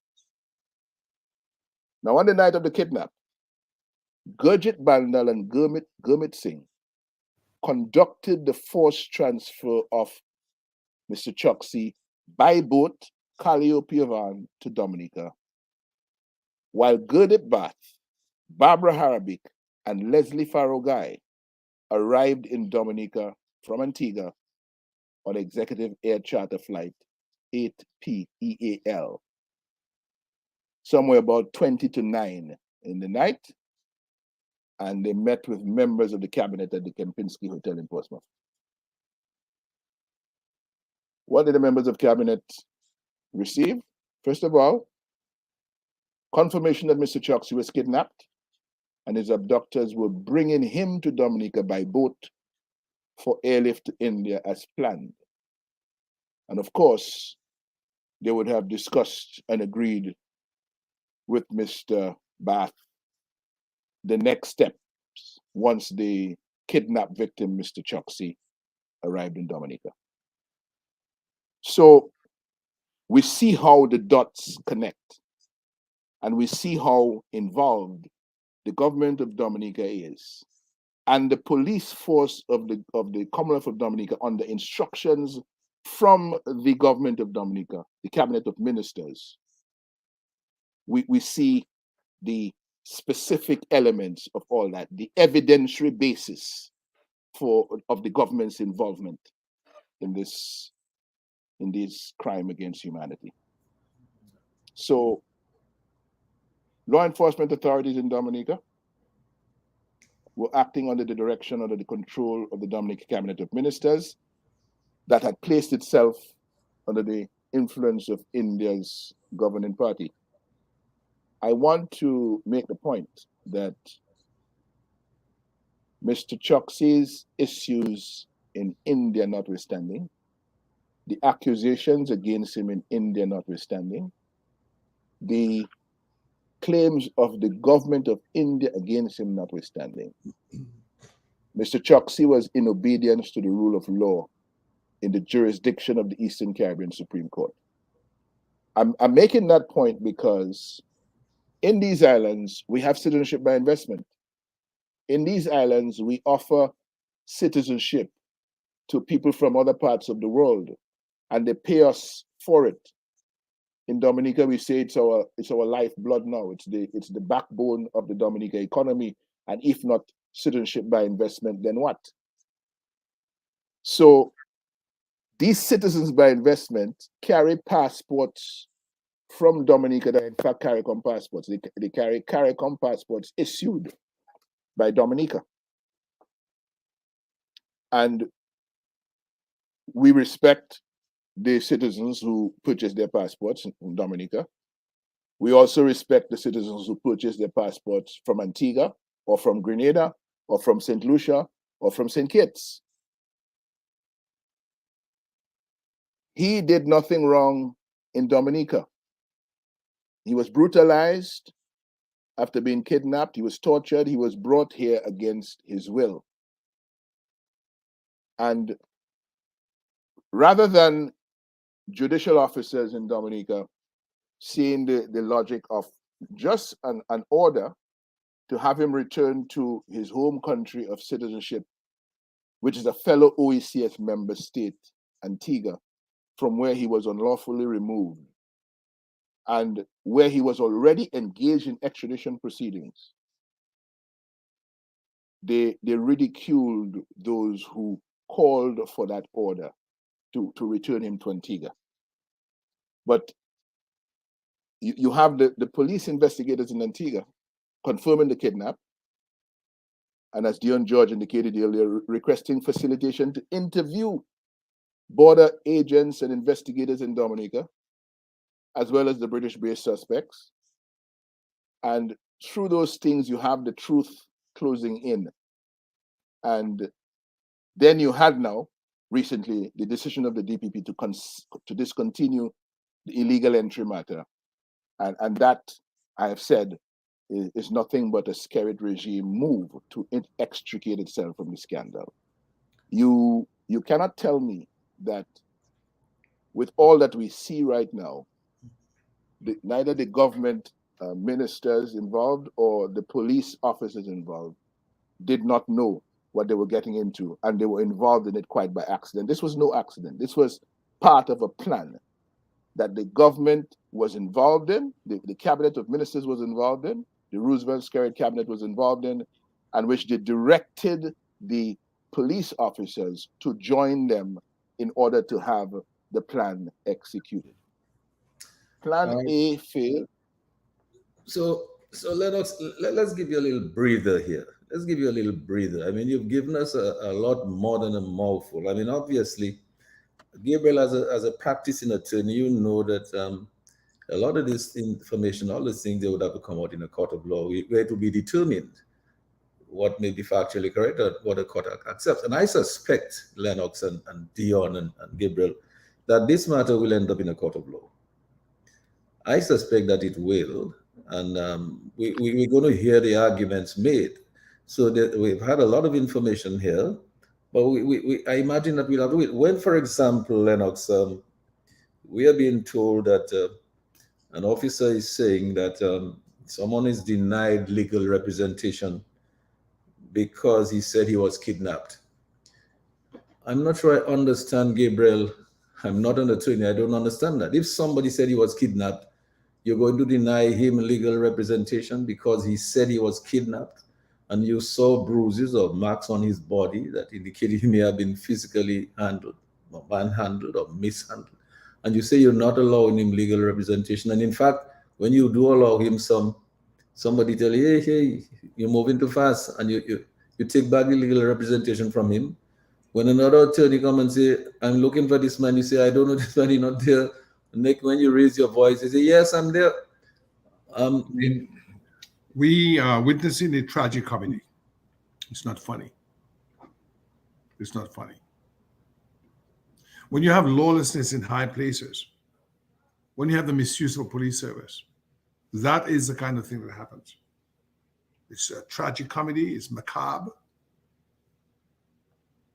The whole idea that someone says you're kidnapped, that is not investigated. As a matter of fact, the DPP discontinues the case, so they will not face cross-examination.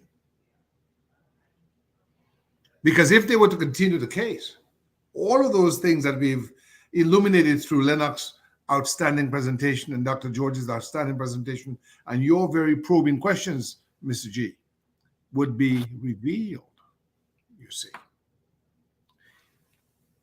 The lights would come on, and the spectacle would be so odious as to raise a stench to high heaven. So, as with the treating and bribery case that was not prosecuted, you see, the wrist bone is connected to the elbow bone, and the elbow bone to the shoulder bone, and the shoulder bone to the neck bone, and the head sits atop of it all. They did not want the Dominican people to see the unveiling of the treating and bribery? Who hired McLaughlin? For what purpose was he hired? How much was he paid? Who paid him? Where did the funds come from? Why did he have a red coat on or a red shirt in his hand? And why was he before a crowd clad in red of electors? That case must not come to court, you see. Must be nolle prosequent. Because to continue it would be to unveil the edifice of a corrupt state. And the same reason is why this matter was discontinued. So they would not endure the withering cross-examination of competent counsel who would have unmasked the spectacle, the concoction, lies for what they are. How long?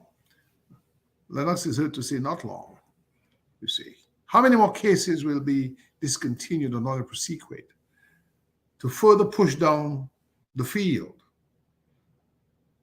The great reckoning that must come, that we're dealing with people who are crooked,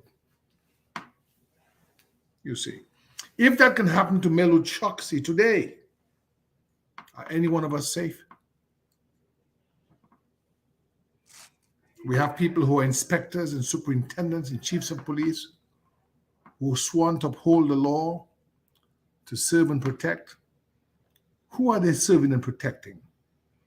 Are they serving the people? Are they protecting our Constitution? Or are they serving an oligarchy with its opacity, its lack of transparency, its devious scheming, which has resulted in a down economy, an impoverishment of our people? You see, there are consequences of those things, you see. Those things don't happen in a vacuum and you can go on with your merry life as if nothing has happened. No. When you have a society where people have tolerated inequity, tolerated breaches of rule of law, tolerated kidnappings, tolerated treating, it's a society where Ross University says that government is not a serious government. We want to deal with a serious government that is interested in education. It's a society where people who are investors in banks, for instance, will look at the trends and they'll say, look, the trends are troubling. We don't want to risk our time and money here. So Dominican people, there are consequences. This is not a Lennox Linton thing or UWP. Understand, if we are careful about our country and we love our country and we love democracy, we love fairness, we must act like we do. And we must stand up and demand action. And where our government does not provide action, then change must be made to that government. Unless that is done, we will continue to witness the degradation of our policing, the destruction of our institutions, and the evisceration of rule of law. So Melu Choxie and the discontinuance of his case, as with the nolle prosequent of the bribery and treating case, are but metaphors, or rather they're symbolic of the rut into which we've descended. Take my word. No, strike that. Take the DPP's word, because those are the things that she has done. I'll rest my case at this point in time. Well, yes, and I know that we have to take another break shortly, but before we take a break, I just wanted to go back to Dr. Dion George for his further comments on this. Dr. George? Yes, well, I think thanks very much to Mr. Lennox Linton. Very, very complete, very detailed overview of what happened. You know, really bring it into context of all the different swagger that's going on concerning that case. And of course, Mr. Gabriel Christian and bringing the whole issue outside of the envelope of simply a Choxie matter, but to bring it toward the whole understanding of our democracy or lack thereof. And so on that note, I would also bring up the image of Dominica in the international community. And I think the damage of what is really happening for the rule of law, again, not just within Dominica, but as we spoke earlier, transnationally.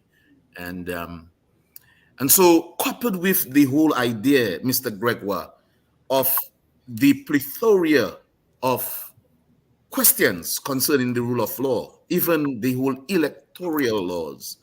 I mean, if I may just say, I think you're aware, last week I have to give my apology for not being able to make the show because I was actually at an election, a primary elections in Georgia.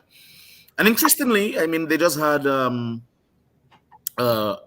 whole issue of voters' ID, etc., and of course the Republicans controlling the House in Georgia. And within 18 months, they were able to implement new laws concerning that. And of course, I served as a manager at one of the precincts there.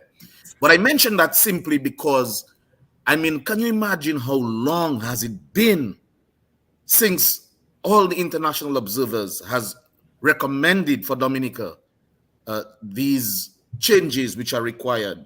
In fact, they said straight off the bat that the election is not fair. It was in the report.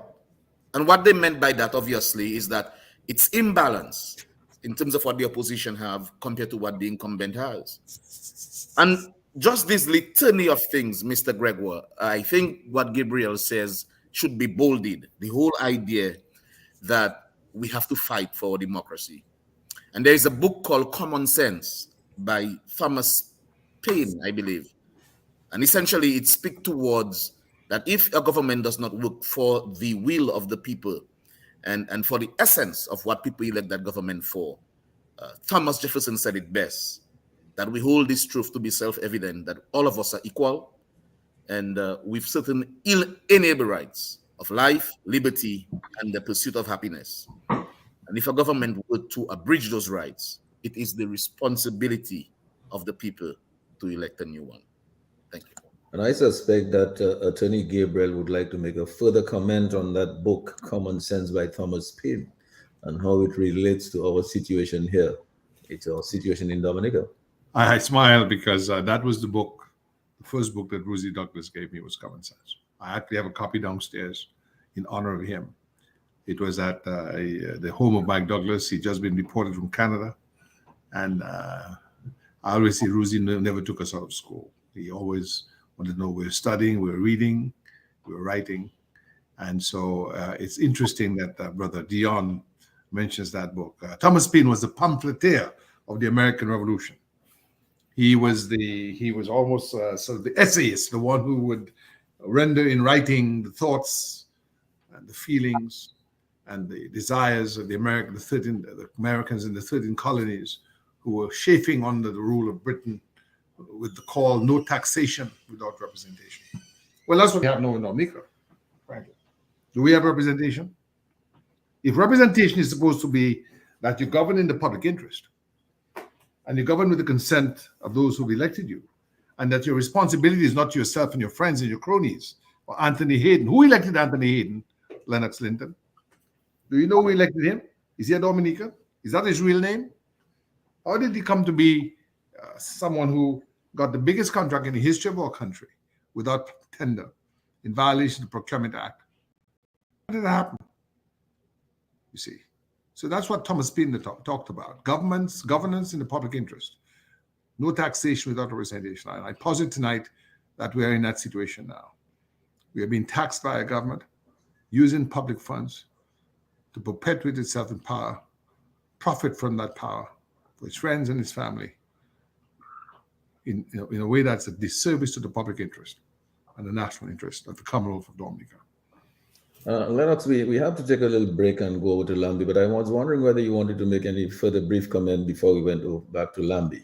To the points that Gabriel was making, I had occasion in the Parliament of Dominica yesterday to quote the Cuban philosopher and freedom fighter, father of independence in Cuba, Jose Marti, who told us many moons ago that, quote, to use for exclusive benefit what is not ours is theft, He who uses the office he owes to the voters wrongfully and against them is a thief, and he who receives money in trust to administer for the benefit of its owner and uses it either for his own interest or against the wishes of its rightful owner is a thief. So I say that in respect to Gabriel's concerns about the resources of Dominica that are hither, thither, and yon under the control of people who were not elected by the people to serve them, but who have carte blanche to do as they please with the resources of the state because they were given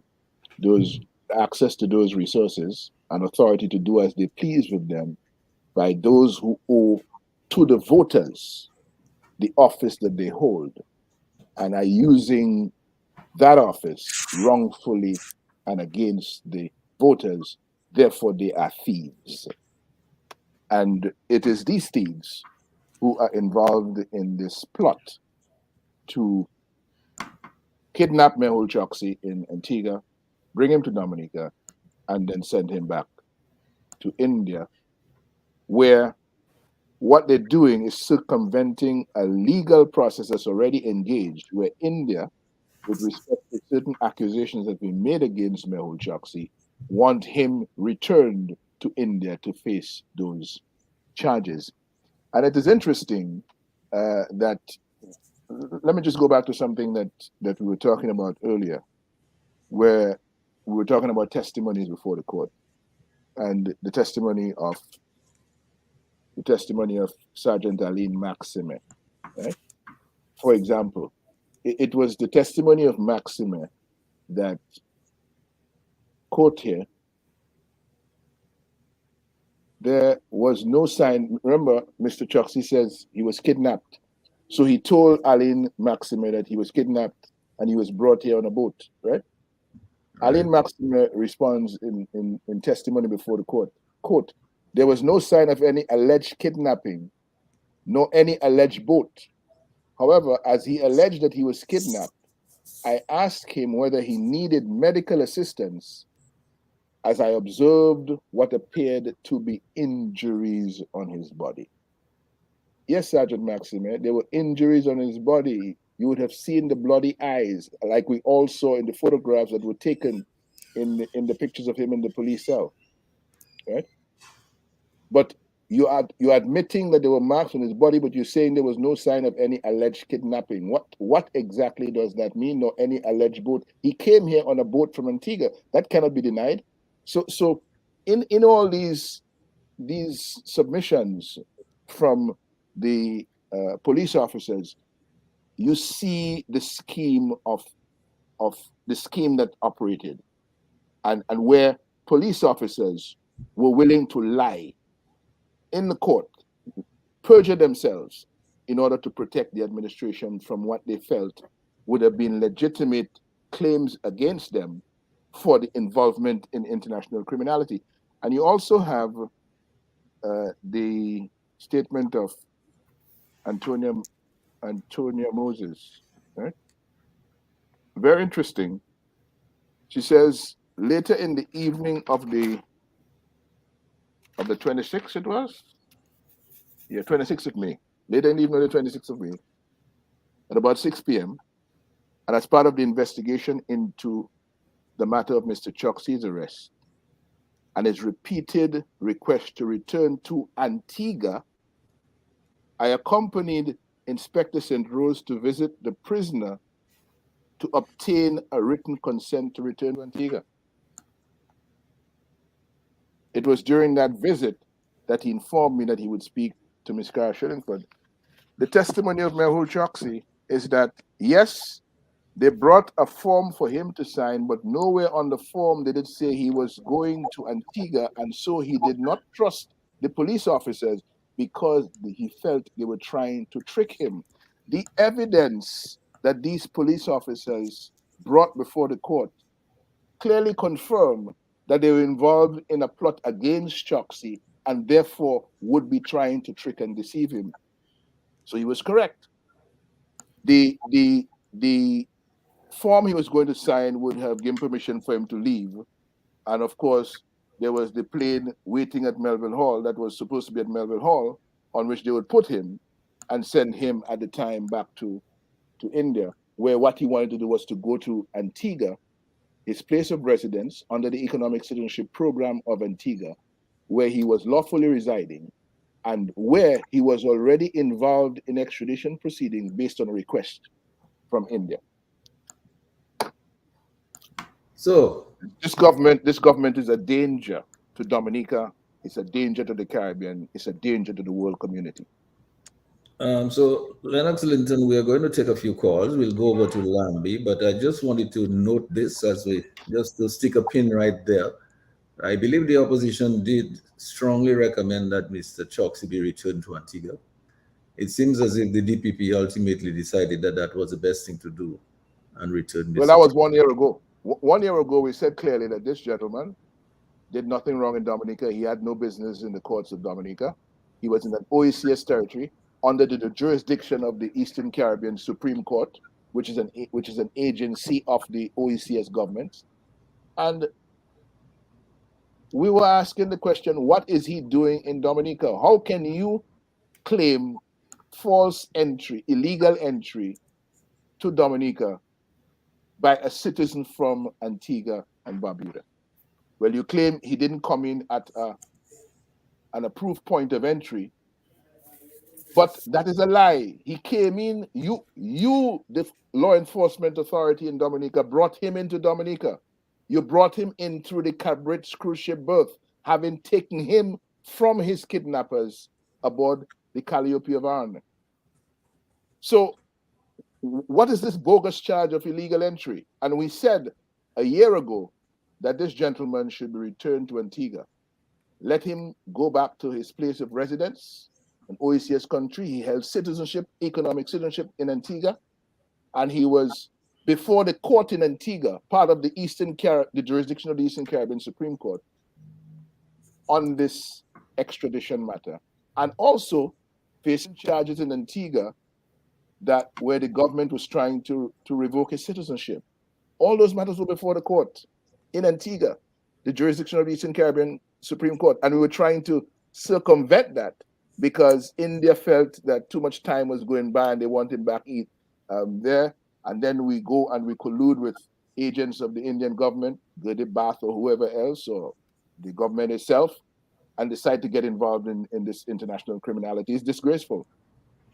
Yes, of course, and all of this, as I said earlier, I suspect will have to be proved in a court of law, because I suspect that case is headed for a court of law.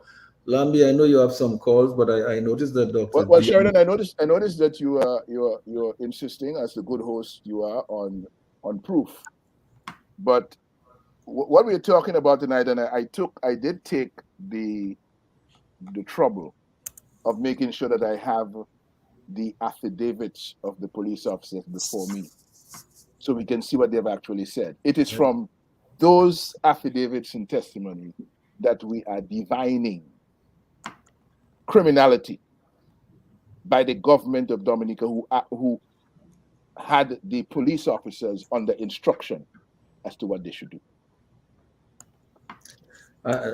Dr. George, I noticed that you seem to have indicated a moment ago that you wanted to make a contribution there. Well, yes. I just wanted to even embold even further some of the things that Mr. Linton was saying a while ago, because I think I left it out in my earlier presentation. And I think it's worth mentioning for the public to understand the severity of this. One of the recommendations, sir, that the Antiguan police is suggesting is this, that some of the persons mentioned, like, for example, Ms. Bath and Barbara, etc., Etla, that the Antiguan government is saying that they would like Interpol to identify the location of those folks and possibly have them returned for questioning. And for the listening public who want to know what Interpol is, it's the International Criminal Police Organization to interview those folks. And so again, it just brings back the point that this is not something enveloped in just Dominica, but this is really something that deals with international organizations, and this is some high-level severity. I just wanted to mention that. Yes, I have no doubts that with all what has been said by yourself, Dr. George, and Attorney Gabriel Christian, and Opposition Leader Lennox Linton, there is absolutely no doubt in any of our minds that is a very serious matter. And obviously, the police in Antigua are saying this is a very serious matter, and we would like to be out there and investigate and question people who may have been involved in it. In fact, once they start saying in their report, once they found that there is merit in Mr. Choxie's claim that he was kidnapped, I mean, what else do you want to know? Because they're saying, yes, I agree with this man, he was kidnapped. That's a major international problem right there. So, Lambi, let's go back to you for a minute and take a couple of calls. When we get back, we will make the round with our panelists, see if we can start wrapping up. Pretty sure there's a lot more to say, but we'll hopefully our callers might call and participate, and we can then have a dialogue with them. Over to you, Lambi. Been kept you here so long, you left and you came back, so you can go right ahead with your call now. Hello? Yes, go ahead, please. Okay, yeah. Good evening, distinguished gentlemen. Good evening. Mr. Linton just read something interesting, something to do with, I'm just paraphrasing. Apparently, the gentleman's body appeared to have injuries. So even the bodily harm is considered to be fake. I'm just asking a question. Good question. Good question, Lambi. It is the police officer, it is the investigating police officer who claims in testimony that he saw injuries on the body of Choxie. That's his testimony. But I believe, Lennox, that Mr. Choxie himself also claimed that he was manhandled. And the pictures obviously show the evidence. Well, he claimed from day one. He claimed from day one that he was kidnapped, he was tortured, he was beaten, he was tasered repeatedly over his body to keep him quiet as he made the trip down to Dominica, where he was smuggled into the hands of the authorities. So clearly, I mean, this is what he said, and that's why I believe this matter will end up in a court. Lambi, let's go to you. Take a break, and then you want to just run on a little ads, and then you can take a couple of calls. Yes, we will. Yeah, but just to be clear on this matter of where he entered, because we did indicate a while ago that Mr. Choxie claimed that he was taken from the Calliope van that brought him into Dominica. He was taken by officers aboard a Coast Guard vessel to the Cabridge cruise ship berth. Okay. Now, the DPP relied on the untrue statements of Sergeant Alain Maxime that he found and arrested Mr. Choxie at Tukari Bay, when in fact, according to pictures, and these pictures are leaked by police officers, to Mass in the Cemetery. Mass in the Cemetery subsequently published the picture of Mr. Choxie at the Cabridge cruise ship berth, which confirms that is where he came in. They didn't find him on any Tukari Beach, but they used the false statements of Sergeant Maxime to cover up evidence that confirmed the involvement of the scared regime in this kidnapping scandal. Number one, and I said this before, but it's worth repeating, you had the handover at sea of Mehul Choxie to Dominica Border Patrol officials by those who kidnapped him in Antigua, tortured him, and ferried him to Dominica against his will. And secondly, when he arrived in Dominica, you had the presence of the police chief at the Cabridge cruise ship berth on May 24th to receive him and to tell him that he was going to be sent back to India. How did the commissioner, the chief of police, know that he was supposed to be at the Cabridge on the 24th, meeting a man called Mehul Choxie that he has to send back to India? Where did he get the information from? The police in Antigua didn't know that Mehul Choxie had disappeared. They had received a report at the time that his wife said they could not find him, he had not returned home.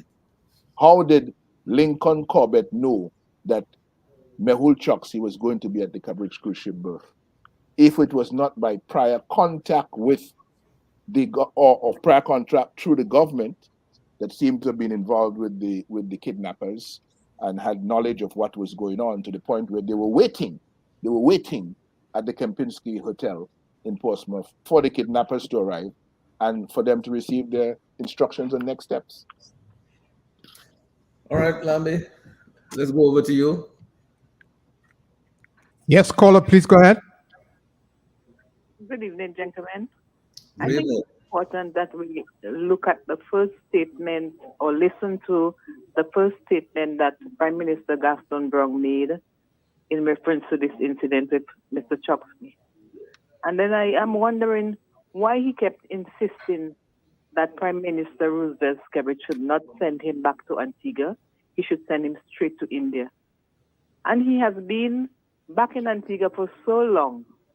And Mr. Gaston Brown cannot send him to India? Something is not right. Okay. Good observation. Very good observation. Lambi, you want to take some more calls?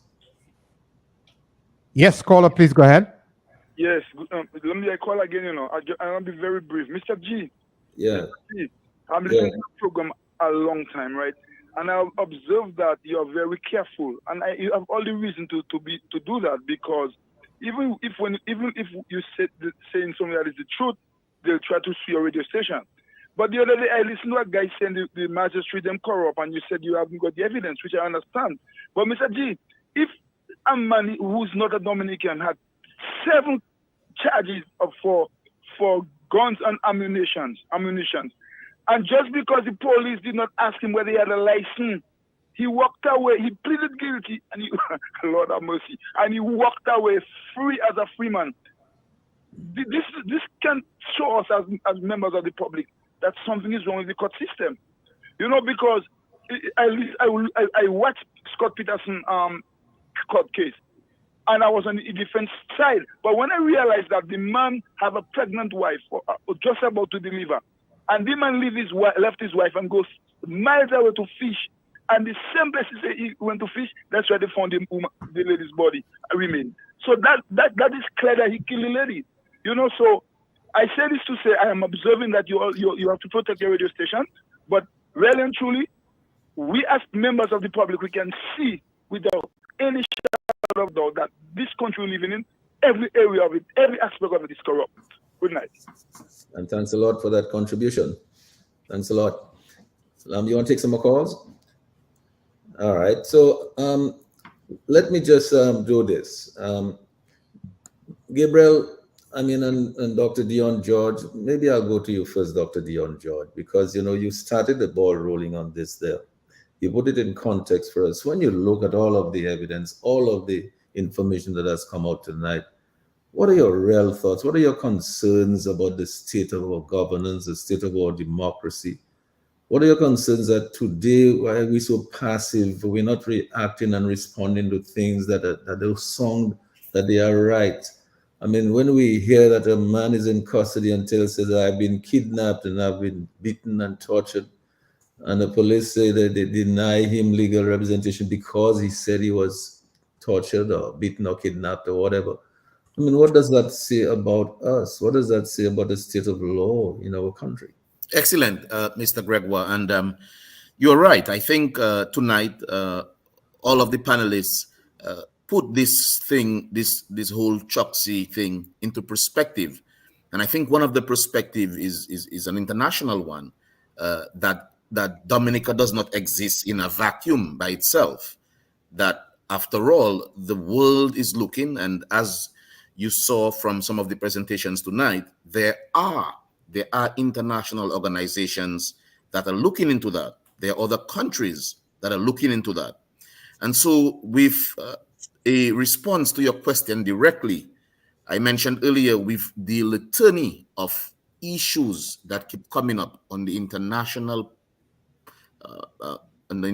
stance, including the Syria issue of diplomacy. Even if we think about the elections, where of course a village was bombarded, and when we are thinking now about this international kidnap and abduction where Dominica is involved, So it's, not forgetting the lack thereof of electoral reform, which are most needed and which has been, directed by the international observers.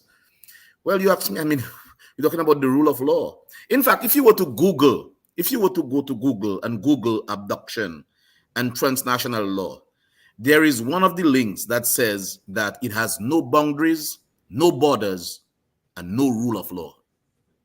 That's a unique definition of what that is.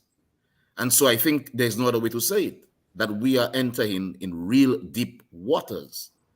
And so I will end with this, that there was a person who asked, I think Benjamin Franklin, what kind of government did you give us, sir?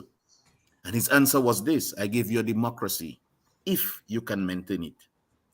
And what that means is we cannot expect the quote-unquote government to do the things that we need to do.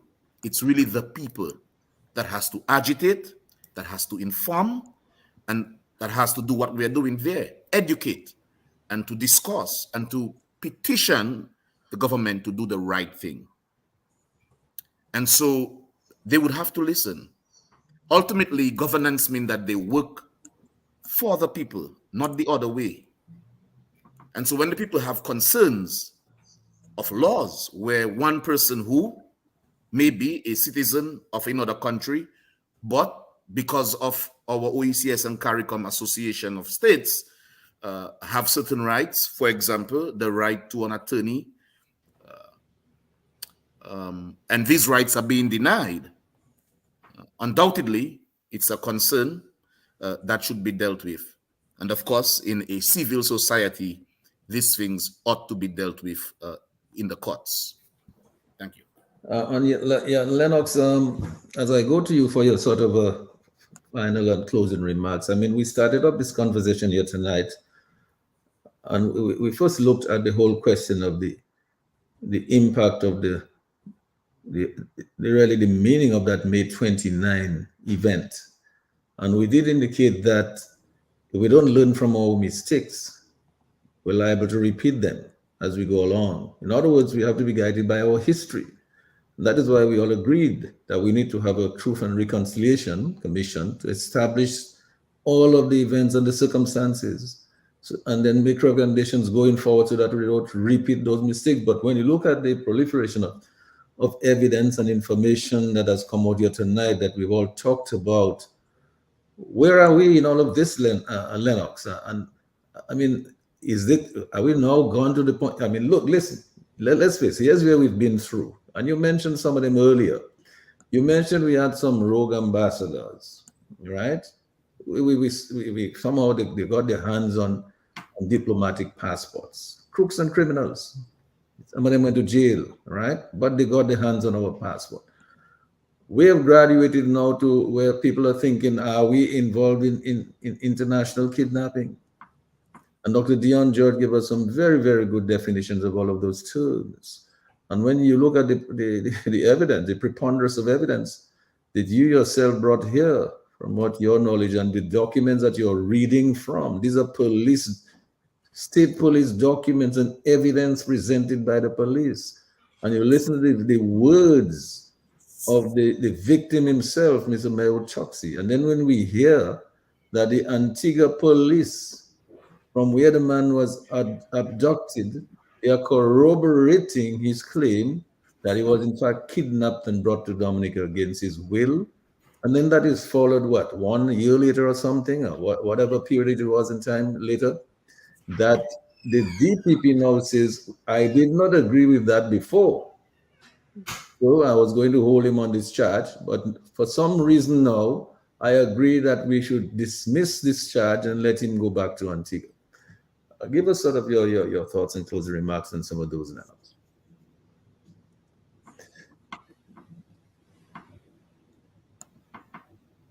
You want to open your mic, huh? Your mic is muted.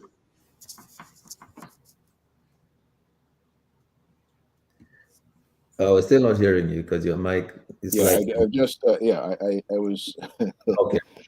I was having some difficulty finding the mute button because I was switched to some other things. But let me be clear, Sheridan, that I, Lennox Linton, at this point in time, the political leader of the United Workers' Party, the member of parliament for the Marigot constituency, and the leader of the opposition in the parliament of Dominica, I have been the subject of threats that I should disappear, threats against my life, threats made by ministers of government inciting their supporters to disappear me.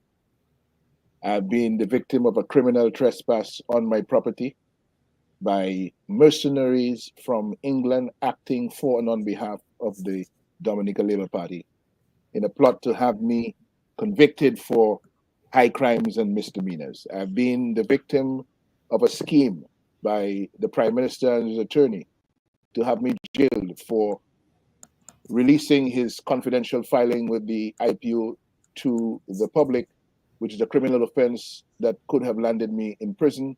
It was found that it was Anthony Astefan, the lawyer for the Prime Minister himself, who disclosed the Prime Minister's information to a third party, and they were plotting and scheming to have me take the hit for what Astefan had done.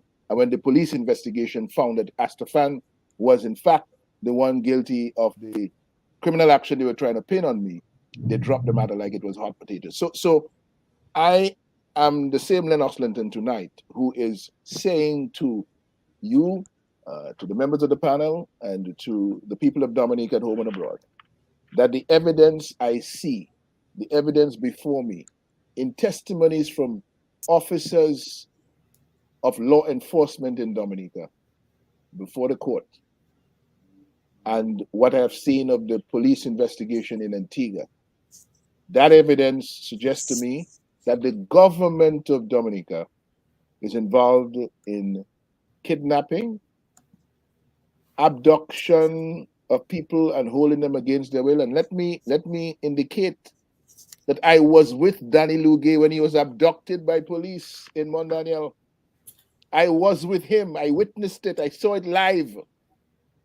He was kidnapped by the police in Mont Daniel on the public road in the vicinity of the official residence of the Prime Minister. He is the duly elected parliamentary representative for the constituency of Roseau North, which includes Mont Daniel, and he was kidnapped on the road by police officers because he was in the vicinity of the Prime Minister's residence. I was there.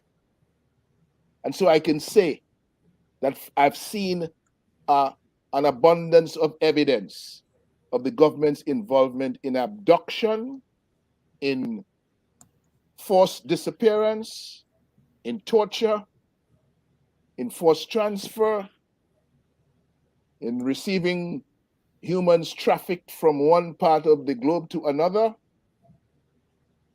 all crimes against humanity. And so this is not a simple matter. We cannot just let this one go. It cannot just end here. It's a matter of extreme importance to the people of the Commonwealth of Dominica, and we should not allow it to be swept on the carpet by the withdrawal of the illegal entry charge against Mr. Choxie, which is the right thing to do because it was bogus in the first place.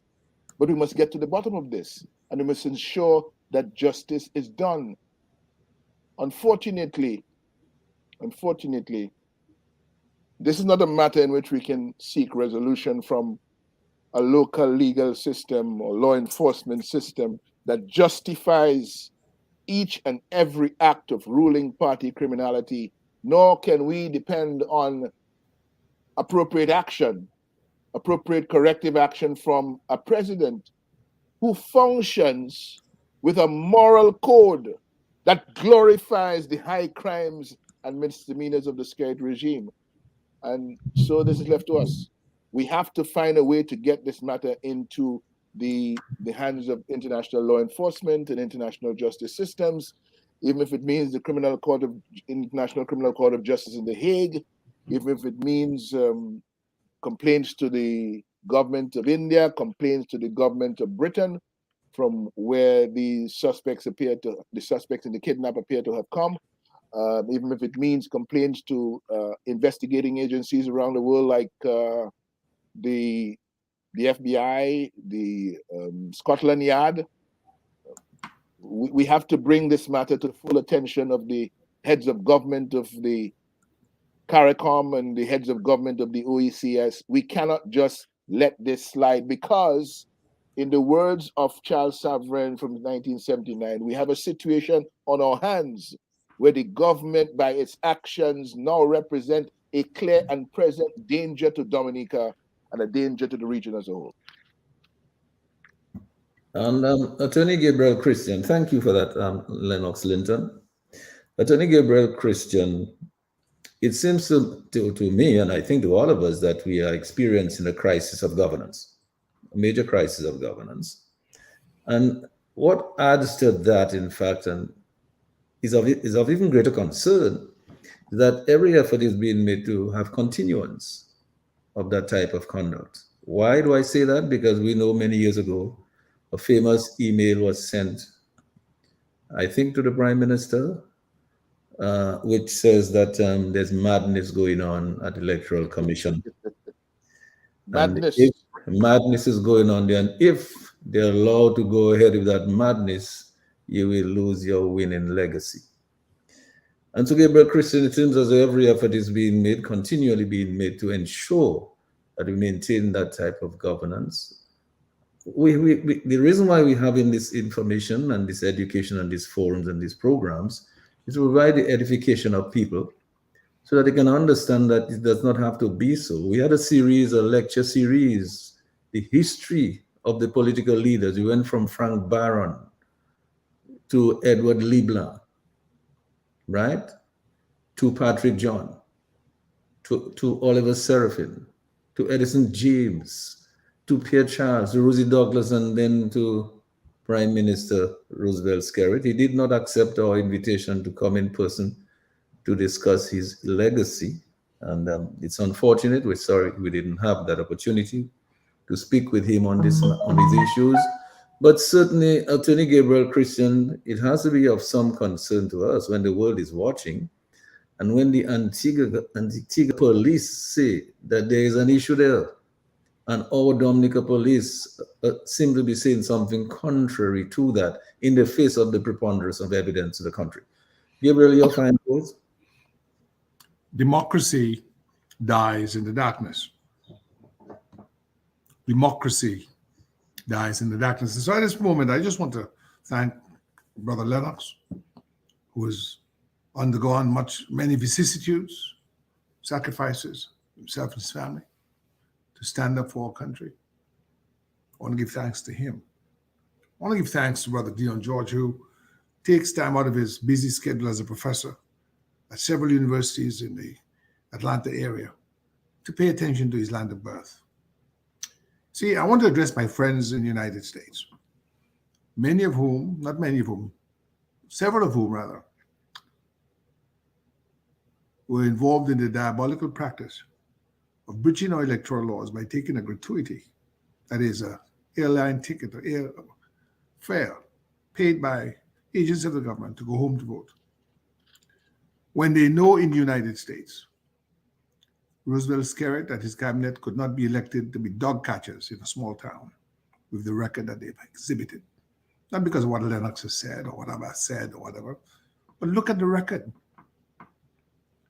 Look at the record of lack of transparency. Look at the record with regard to the passport program. Look at the record with regard to the missing funds.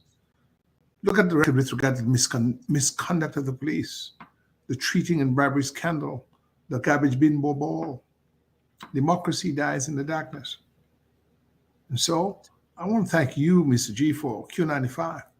Because when we come on here, we don't engage in, castigating people, calling them names. We stick to the facts. We look at the conduct and we call out the conduct, not for political advantage, but to say that if we're going to be taken seriously as a people, we have to be concerned about our affairs. We have to exhibit a degree of civic responsibility. We have to be compliant with civic duty. Nobody's going to do that for us. You know, in the United States, you have the American Civil Liberties Union. You have the National Lawyers Guild. You have the National Bar Association. You have the American Bar Association. You have the National Association for the Advancement of Colored People. You have the Urban League. On and on and on. American democracy is guarded by a bodyguard of civic organizations. Among the businessmen, you have the Rotary Club, the Kiwanis, the Lions Club. All of these organizations exist to be watchdogs, to ensure that the government does right, to investigate. You know, the Watergate scandal. The Watergate scandal is a classic example. When Richard Nixon used agents to burglarize the Watergate, which is where the Democratic Party had its headquarters, to steal their files, see who their donors were, see who their secret supporters were, to bug their phones. Nixon had to resign. I was at grammar school at the time in first form. I didn't know what Watergate was. I thought it was really a gate holding back water. It was actually a hotel. I thought it was a gate holding back water. But two reporters of the Washington Post blew the whole thing sky high and changed the course of history. Mr. Kalai John Baptist, sir, are you listening? Matt Peltier, Loftus Duran, and all the other intrepid reporters, please take note. Do not underestimate the importance of your work. Do not underestimate the importance of asking probing questions. Don't go on a program and say, yes, I see. That's true. Boy, yes, I see, boy. That's a good one, boy. Yes. Be a little more skillful than that. Give yourself some more credit. Don't be a parrot on radio, allowing a man to come and bloviate and bludgeon, like with a blunt instrument, the sensibilities of our people by calling them names, when he skirts the truth and he could not recognize it, even if it slapped him in the face with a mailed fist. Yes, let us honor Q95 this evening by, when we walk out tomorrow into the bright uplands of a Dominican day, we respect the work of the freedom walkers. We join them. We join them not for political advantage because we're UWP or Freedom Party or UPP or APP or no P at all, but we join them because we care about our country. We join them because we care about justice. We join them because democracy dies in the darkness. And what we're seeking to do is illuminate the ills of our society so we can devise a cure that will allow for us to live better lives in our country as respected people, as competent people, as dignified people, as intelligent people, because it is unintelligent to allow a government to brew you, bamboozle you, and mislead you into ruin, which is where we've been led now. And so, as I conclude this evening, I just want to honor all my fellow panelists, Brother Lennox, Brother Dion, Mr. G, being an outstanding host as always, Brother Lambie at Master Control. And I want to send a challenge out to all those Dominicans who took that ride on the caravan of the damned to place this government over us. Ask yourself, those of you in the U.S. Virgin Islands, in the French territories, whether in the territories where you've been forced to flee for economic sustenance, whether the kind of behavior that is ruining Dominica would be allowed to proceed unimpeded. It would not, and you know it. And yet you shamelessly stay where you are and give succor and support to the rot that is destroying the country where we were born, where the countries that you are in are sustained because they have a tendency towards democracy, a tendency towards rule of law, a tendency towards transparency, and that the government we have in Dominica, had they to change locations and to be in the British Virgin Islands, for instance, they would now be looking at indictment. And thank you so much for that, Brother Gabriel Christian. I want to also honor all of the panelists here tonight, and Lambi and Sherwin, but I also want to honor and reach out to lots of folks who are still with us on Facebook. And I still see here Celia Gordon, I see Alroy Phillip, I see Stephanie John Baptist, I see Everlasting Peter, I see Kelly Christian, I see Marley Austri, I see John Alfred and Hermin LeBlanc, and I see, let's see who else is here with us. I see Juanita Prince, I see again Catherine George and Kelly Christian, and you know, there's a lot of folks here, Jess Viville, and Lyndon George, and Shirley Phillip, let me see, I don't want to miss out any names if I can. You know, Antoine George, Didi Easter, Hermin LeBlanc. I see Catherine George again here, and it's well, let's see some more here, but lots of people. Mali Austri still there, and Catherine. Okay, so there's many people who've been with us. David Joseph is still there with us, Elizabeth Nelson, and so on. Marley Marshall Lawrence, I want to thank all of you really for being with us tonight. I hope some of what we said tonight made some sense to you and that you took something away from it. We can see obviously that our little democracy is in peril. We have a crisis of governance. Our image is really being tarnished out there if we're going to be associated with that kind of conduct.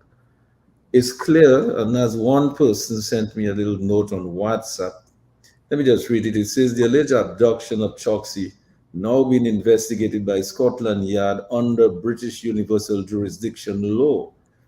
A person who is accused of an offense involving torture, even living abroad, can be arrested and prosecuted in the UK, and that means all those involved can be interrogated by Scotland Yard.